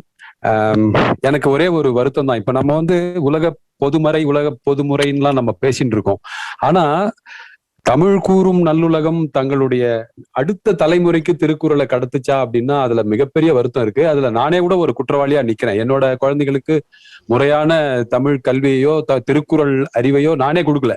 நம்ம வந்து awareness in other areas of India பத்தி பேசுறதை விட நம்ம வந்து இந்த குழந்தைகளுக்கு, நம்ம குழந்தைகளுக்கு, நான் வந்து ஒரு தமிழ் ஆசிரியருக்கு மகனா பிறந்தேன். அதனால பரிமேலழகர் துணையோட கைப்பிடித்து வள்ளுவம் கற்கிற வாய்ப்பு எனக்கு கிடைச்சது. ஆனா அவ்வளவு பெரிய வாய்ப்பு கிடைச்சு நான் ஒரு தகப்பனா என்னுடைய கடமையை செஞ்சேன்னா இல்ல, நிச்சயமா இல்ல. எனக்கு 2 குழந்தைங்க இருக்காங்க. அவங்க 2 பேருக்கும் திருக்குறள் வந்து திருக்குறள்னு எழுதவோன்னா தெரியும், அவ்வளவுதான் அவங்களோட திருக்குறள் பத்தின அவேர்னஸ். இப்ப இதுக்கு நம்ம என்னையா பண்ணலாம்? உங்களோட இது சார்ந்த உங்களுடைய கருத்தை தெரிஞ்சுக்கணும். நம்ம உலகளாவிய தமிழர்களுக்கு கொண்டு போறதுக்கு முன்னாடி நம்ம 4 சோத்துக்குள்ள இருக்க நம்ம குழந்தைங்க திருக்குறளை படிக்கிறதுக்கு நம்ம என்ன பண்ணலாம் ஐயா? அதுக்கும் இந்த கேள்விக்கும் சிஆர் அவர்கள் பதில் சொல்லுவாங்க. அவர் இதுலயே திருக்குறள் குறிசர் அவர் வந்து சி ராஜேந்திரன் அவர்கள் இறுதியில் பதில் சொல்லுவார் இந்த கேள்விக்கு. மாணவர்கள் மத்தியில், குழந்தைகள் மத்தியில், அரசியல்வாதிகள் மத்தியில், பாக்கி எல்லோரோட மத்தியிலும் திருக்குறளை எப்படி எடுத்து செல்வது என்பதை பற்றி அவர் பேசுவார். நன்றி. ஆனா இன்றைய பிரசன்டேஷன் வந்து ரொம்ப அற்புதமா இருந்ததுன்றதுல எந்த சந்தேகமும் இல்லையா? உங்களுடைய ஆழ்ந்த ஆய்வுக்கு ரொம்ப ரொம்ப வணக்கங்களையும் நன்றியும் நான் தெரிவிச்சுக்கிறேன். ரொம்ப தேங்க்யூ சோ மச் ஐயா. ஒரே ஒரு தகவல் ஐயா. இந்த 14 மாத கொரோனா காலகட்டத்துல ஒரு மாணவி, 4ஆம் வகுப்பு மாணவி 1330 குறளையும் அவங்க அம்மா சொல்லி கொடுத்து படிச்சு முடிச்சிருக்காங்க. இப்ப வந்து அந்த பொண்ணுக்கு 10 வயது கூட நிரம்பவில்லை. 1330 கொரோனா காலகட்டத்துல, அதாவது சோதனையெல்லாம் சாதனையாக்கி படிச்சிருக்காங்க. ரொம்ப ரொம்ப சந்தோஷம். நல்ல idea. Here is the answer. சொல்லுங்க சார். எனக்கு ஒரு ஐயம். சொல்லுங்க. கனகராஜ். சென்னையில இருந்து அஜித் தாஸ் பேசுறேன் சார். சொல்லுங்க. நீங்களா? கனகராஜ் பேசுறாங்க. இந்த பொய்யாமை, மனை நயவாமை எல்லாம் பாத்தீங்கன்னா என்ன பொறுத்து என்னுடைய புரிதல் படி ஒரு மனிதன் வந்து தன்னை பிற மனிதன் காப்பாற்றுறதுக்கு தான் இது பர்சனல் ஏதோ ஃபியர். நீ போய் பேசுனா எனக்கு அஃபெக்ட் ஆகுது, என்னுடைய மனைவி நீ விரும்பினா எனக்கு அஃபெக்ட் ஆகுது. மற்ற உயிர்களை பற்றி அதிகமாக மற்ற உயிர்களையும் நாம் காப்பாற்ற வேண்டும், மற்ற உயிர்களுக்கும் மதிப்பு அளிக்க வேண்டும். அந்த தத்துவத்தை அதிகமாக எடுத்துரைத்த ஸ்கிரிப்சர் ஏதாவது இருக்கா? மற்ற உயிர்களையும் கவனிக்கணும். அது சமண நூல்கள் முழுவதுமே அதுதானே. சமண நூல்கள்ல மேலோங்கி இருப்பது அதுதானே. மறுபடியும் எந்த சாப்டருக்கு போனாலும் அதெல்லாம் வரும். அந்த வேற ஈவன் புத்திஸ்ட் ஒர்க் கூட அந்த அளவுக்கு கிடையாது. நெக்ஸ்ட் லெவல் வந்து புத்திஸ்ட் ஒர்க். மற்ற உயிர்களை தீங்கு பண்ணக்கூடாதுன்னு சொல்லி எந்த சாப்டர்ல போனாலும் ஒரு இடத்துல வரும். அது வந்துகிட்டே தான் இருக்கும். That is the principal thing of Jainism. துன்புறுத்தாதன்னா என்ன துன்புறுத்தாத, மனிதனுக்குள்ள மனிதன் தான் இந்த கருத்துக்கள். என்ன துன்புறுத்தாத, எனக்கு என்ன பொய் பேசக்கூடாது, என்ன நான் அஃபெக்ட் ஆவேன்றத.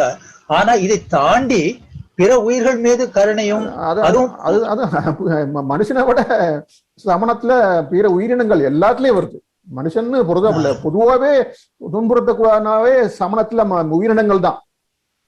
ரொம்ப ரொம்ப நன்றி. திருக்குறளே பல்லுயிர் ஓம்புதல் தானே சொல்லியிருக்காரு. அகத்துண்டு பல்லுயிர் ஓம்புதல் சொல்றாரு. அவ பல்லுயிர்னா அது எல்லா லைஃப் ஃபார்ம்ஸ் தானே அர்த்தம். கரெக்ட். திருக்குறள் வரல கொல்லாமை mainly for other living beings. கொல்லாமையும் புலால் மறுத்தலும் ரெண்டும் ஒரே இடத்துல வர்றது. அது எல்லா உயிரினங்களும் எல்லா உயிரும் தொழுன்னு சொல்லியிருக்காரு. பொல்லானை மறுத்தானை. ஆமா. இல்ல இந்த பல்லுயிர்களை காப்பாற்றுறது மத்த ஸ்கிரிப்சர்ல இருக்கா? இருக்கு. மத்த ஸ்கிரிப்சர் புத்தி ஸ்கிரிப்சர்ல இருக்குது. நீங்க வந்து அஹிம்சை தர்மாவை வலியுறுத்தும் நூல்கள்ல ஜாஸ்தி இருக்கணும். அப்படியே வெஸ்டர்ன் செமிட்டிக் கிறிஸ்டியானிட்டில போனீங்க ரொம்ப கம்மியாயிரும். கிரடேஷன் தான். நீங்கள் ஒரு ஸ்லோகாவையோ ஒரு சேயிங்கோ இந்து மதத்துல தாராளமா இருக்கு. தாராளமா இருக்கு. இல்ல இது இந்து மதத்துலன்றது நீங்க பிற்காலத்துல மற்ற மதத்தினுடைய தாக்கத்தால வந்ததா இல்ல முதல் ஆரம்ப காலத்துல தான் இருந்ததா? இல்ல, என்னை பொறுத்த வரைக்கும் இந்து மதம் is university of religions. West indies cricket team மாதிரி. பாக்கி இருந்ததை எல்லாத்தையும் சேர்த்து ஒரு அவியல இந்து மதம் சொல்லிட்டோம். Actually that is the problem. So it will have everything. It's natural. எதுன்னு சொல்லி ஒன்னும் நம்ம கோடுபடுத்த முடியாது. சரிங்க, ரொம்ப நன்றி. Only one more person is waiting, sir. Can we take his feedback quickly? Mr. Vijay. We can and then yeah, please, we'll wind up with this. Yes, sir.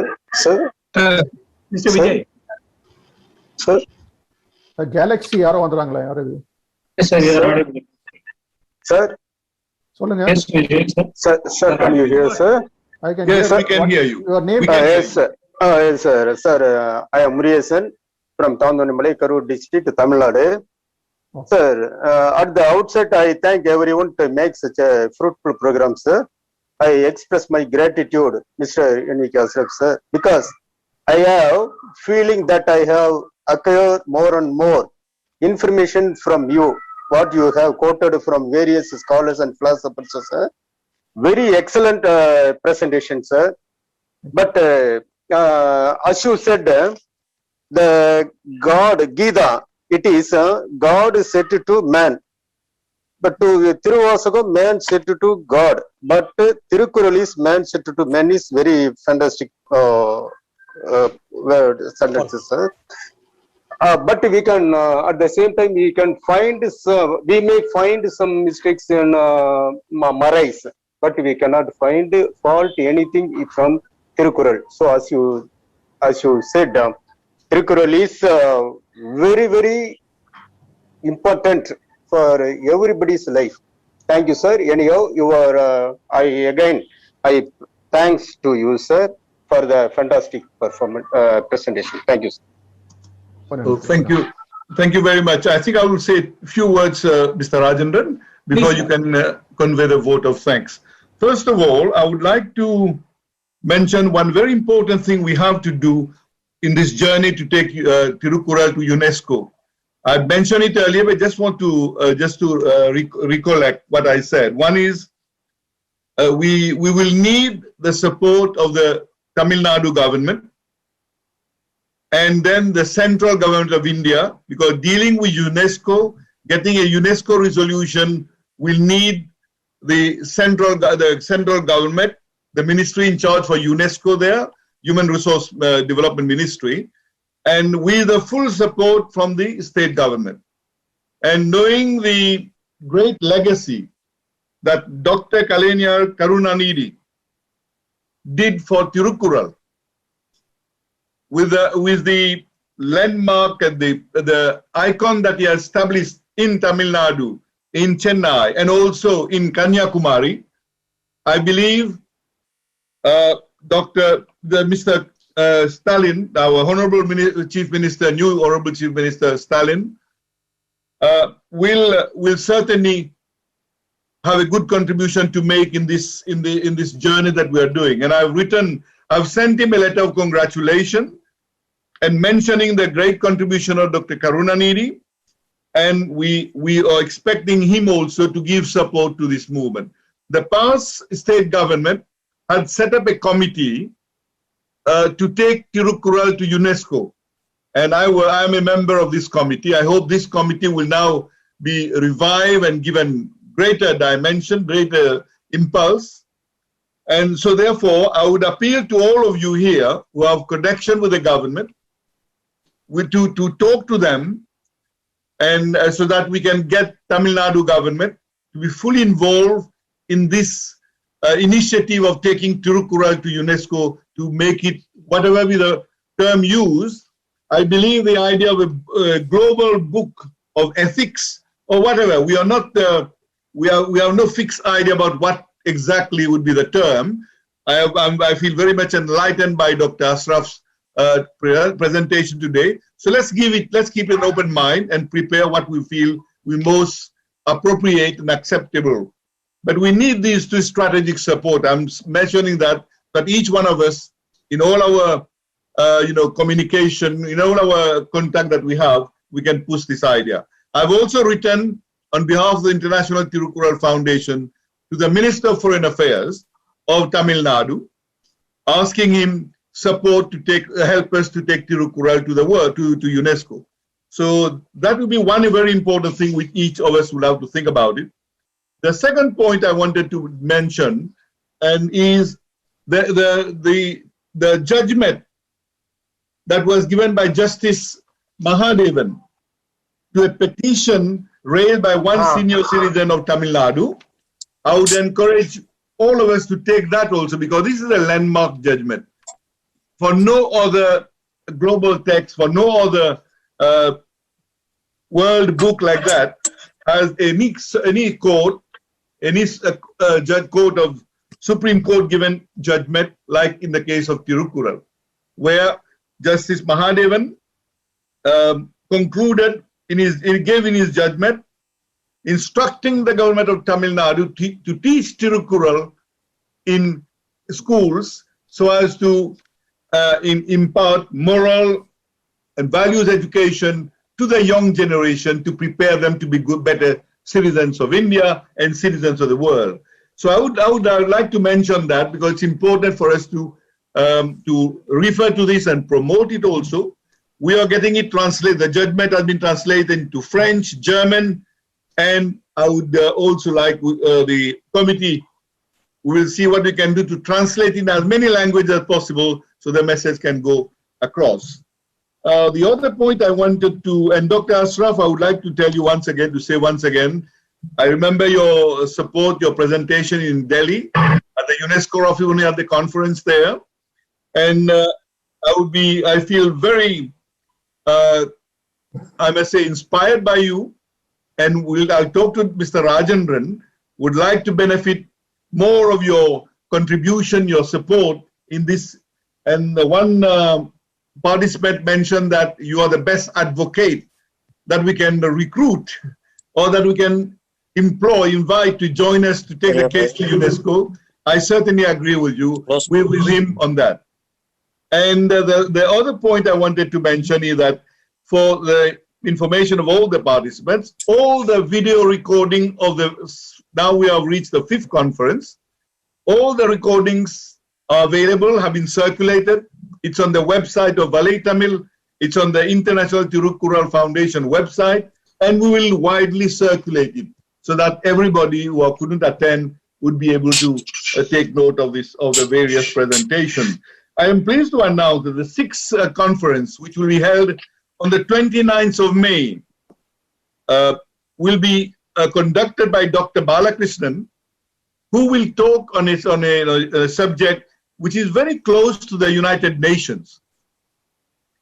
And as you know, the UN is very much guided by the Sustainable Development Goals, the 7 Sustainable Development Goals.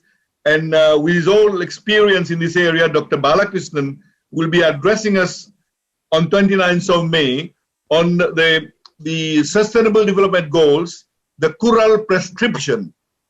That will be another interesting presentation, which will take us closer again to the UN and to UNESCO. So we're looking forward to that.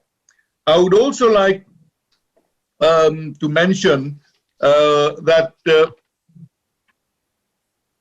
we will continue with our conferences, go on until we have completed all the various speakers who are interested. I would also invite, among the participants present, if anybody would like to make a presentation. We have deliberately kept the overarching theme as Thirukkural and UNESCO for world peace.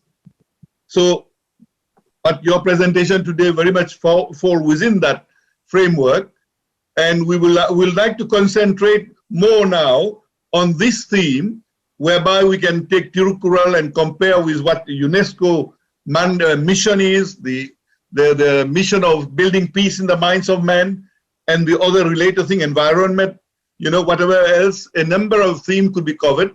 So we are trying to get it along this line with the sustainable goals, so that when we go to UNESCO, we are speaking also their language, and we are connecting with them, so that could give the convergence that we're all looking for, taking Thirukkural to the world. This is my concluding message from my side, and I would now invite Mr. Rajendran from the Voice of Valluvar to conclude, to give the vote of thanks. Thank you. Thank you, sir. CR, just one second. Sure. There was one question on the chat box. Someone called Badruddin wanted to, Shahjahan Badruddin wanted to know how I arrived at those percentages. That will take one presentation because when I read any text, any religious text or ethical work, first thing that comes to my mind is Thirukkural. So whenever I see saying that is similar to Thirukkural in conceptual level or literal or metaphorical level, I note it down. I categorize them to various categories. So that is how I arrive at what I have given is only a sample. I can give percentages from various scriptures. Thank you. If I may, I can already assure you, Dr. Ashraf, we will make a strong plea to you to give another conference in due course, right? Once we have completed with the other group, we will invite you to come back on a different theme, but very much related to the mission that we have. Thank you. Sure. Mr. Rajendran? Thank you, sir. It's really a wonderful presentation. Each one of you who spoke and not spoke, and also shared your experience and your views on the chat box. There is no other opinion that Ashraf is today one of the well-known scholar. I mean, he may not be known outside the world of Tamil Nadu or elsewhere, but the fact remains, he is a great researcher on not only on Thirukkural, on the world ethical literature. He not only compared, contrasted, and he also clearly has come out with a conclusion that there's no conflict between whatever Thirukkural says and elsewhere. Among the 3 C's, there's no conflict at all. Whereas there is a lot of convergence, between Thirukkural and other world literature. So he has really made out a case, as Mr. Veerappan was telling, Swami Veerappan was telling. He will be our advocate when we make our case, when we pitch our case in UNESCO, when we pitch our case in Delhi. Definitely, government of Tamil Nadu will take it forward through the Ministry of Culture in Delhi and the Ministry of External Affairs. And already Mr. R.V. Parasuraman, many of you may be knowing that he was a former education minister in Mauritius, and he has also spent close to 20 years with the UNESCO, rich experience in this field. So under his leadership, and with the support from every one of you present here and who are listening to this video, we will move Thirukkural towards UNESCO, and UNESCO will be, this book will be talked about in the, UNESCO seminars, and seminars will be conducted all over the world. Here, 2-3 things I want to mention. One is the CICT is going to come out with, he has already issued a circular inviting expression of interest to translate Thirukkural in 110 languages of the world, actually. 110 languages. So already the circular is there, and kindly visit the website of CICT if you're not already seen, and even if the language is not mentioned there, please apply, and I'm sure CICT will support that. That is one way of taking Thirukkural outside Tamil Nadu to the whole world. Secondly, the Ulaga Podu Mare Podu Murai. இது காலந்தோறும் வள்ளுவத்தை வந்து மறை முறை முறைன்னு பேசுறது இப்பதான் எனக்கு தெரிஞ்சு. This theory was propounded by Dr. R. Balakrishnan, and subsequently others also take it up, because once he spoke in Madras University, பொதுமுறை என்பதே பொருத்தம். It's more appropriate to call it as a பொதுமுறை. I also used to say very often that Thirukkural is nothing but an operating manual for meaningful, effective and joyful living.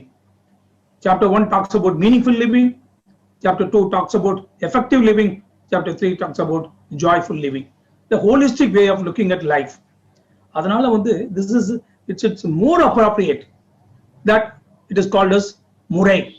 Murai nu solradhu thappu kedaiyadhu, but it would be appropriate to take it to the outside world. Keeping this in mind, the government of Tamil Nadu has issued a circular in 2017, consequent to the judgment of Honorable High Court of Chennai, where Justice R. Mahadevan delivered a landmark judgment which Dr. R. Prasaraman has mentioned. That circular, it has been mentioned as Ulaga Podu Murai. The government circular itself says Ulaga Podu Murai. When people asked whether it's a Murai or Murai, is it a spelling mistake? At that time, through Uday Chandran, who was the secretary, then Secretary Education, he mentioned Varalaattu Pizhai Thiruttapattathu. And then the Kalakattathil, there was over a period of 2000 years journey of Thirukkural, our forefathers have attempted in their own respect to propagate Thirukkural beyond, across all religions. Another Ulaga Podumarai, even Parimalagar talks about, which Ashraf has mentioned in his address.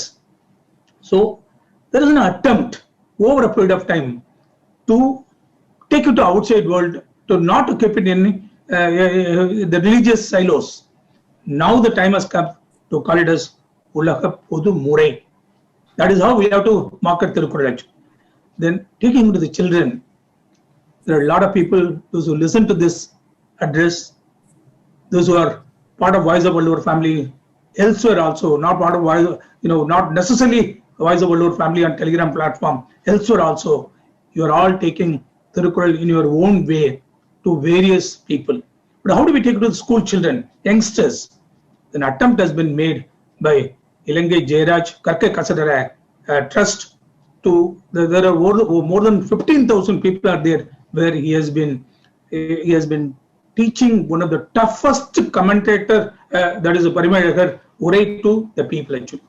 There are people of all hues, all ages, all religion, listen to his lecture. So that is one way of, there are people, those who have not even gone to school, they are overawed by this lecture, and they are all understood even Parimalagar Urai actually. So clearly there is an attempt by everyone to take it to the masses. There are a lot of teachers who are attending these classes. The huge responsibility. Even there was a lady teacher in this session also. They are the ambassadors. It is already there in the syllabus. How do we operationalize that? We have read Thirukkural, we have written about Thirukkural, we have done everything, but how do we live Thirukkural? The only way to propagate Thirukkural among everyone is we need to lead a life of ethics as propounded by Vallur. We need to fully subscribe. We need to fully subscribe the ideals of Thiruvallur. Arvind will be very, very happy that Thirukkural he is also Arvind and Bhagya, they are the youngest member of Voice of Valur family. He'll be very, very happy. And he is trying his level best to put Thirukkural on, Thirukkural on the internet. All Wikipedia, whether it's Tamil or English, it has been updated by Arvind and Bhagya, and there is money. He tweets on Thiruvallur actually. His Twitter account every day on some contextually he will tweet, not every day one Kural.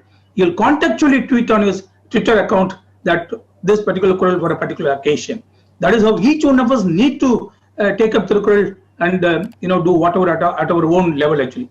That is how we can reach all sections of the society. And teachers has got a great role to take it to the children. The best way is storytelling. Storytelling from the lives of great people. Mahatma Gandhi ji. We can find out n number of examples. N number of examples. We can take other leaders also. Kamraj, Lal Bahadur Shastri. Every one you can take. And you can narrate a particular instant of the particular great personality and narrate to your children. That the best way of storytelling is the best way of telling children actually. That is how we can take to children.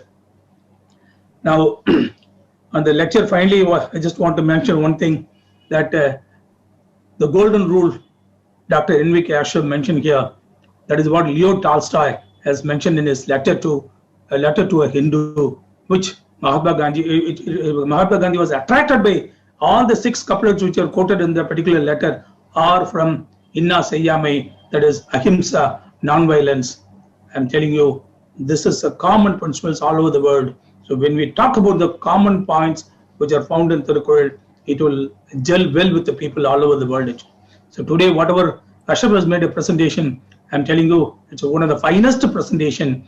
Each one of you, I request you, we will upload all these videos in the website. Kindly share with your friends, and kindly, whenever you want to express your thoughts, please do so. We also shared a link here in the chat box. There is you can enter your mail ID. We'll keep you posted about the future programs. As Dr. Armo Prasad was mentioning, our next lecture will be, next address will be by Dr. R. Balakrishnan. He's a great researcher on Indus Valley and a great Tamil scholar and a great administrator, and he has wide experience, and he has also in-depth knowledge of Thirukkural, and he will deliver a lecture on the development goals as envisioned by Valluvar and how it matches with the United Nations goals. So once again, I thank everyone, particularly on behalf of International Thirukkural Foundation, Tamil Valarchi Mandram, Valai Tamil, who extend complete support, or Sardi extends complete technical support to the whole program, Valai Tamil, and all the members of Voice of Valluvar family. And I must say that I personally thank Dr. N.V.K. Ashraf, that he is one of the proud member of Valluvar family, and Valluvar family is not merely Voice of Valluvar family, the whole lovers of Thirukkural all over the world. Thank you very much. Jai Hind.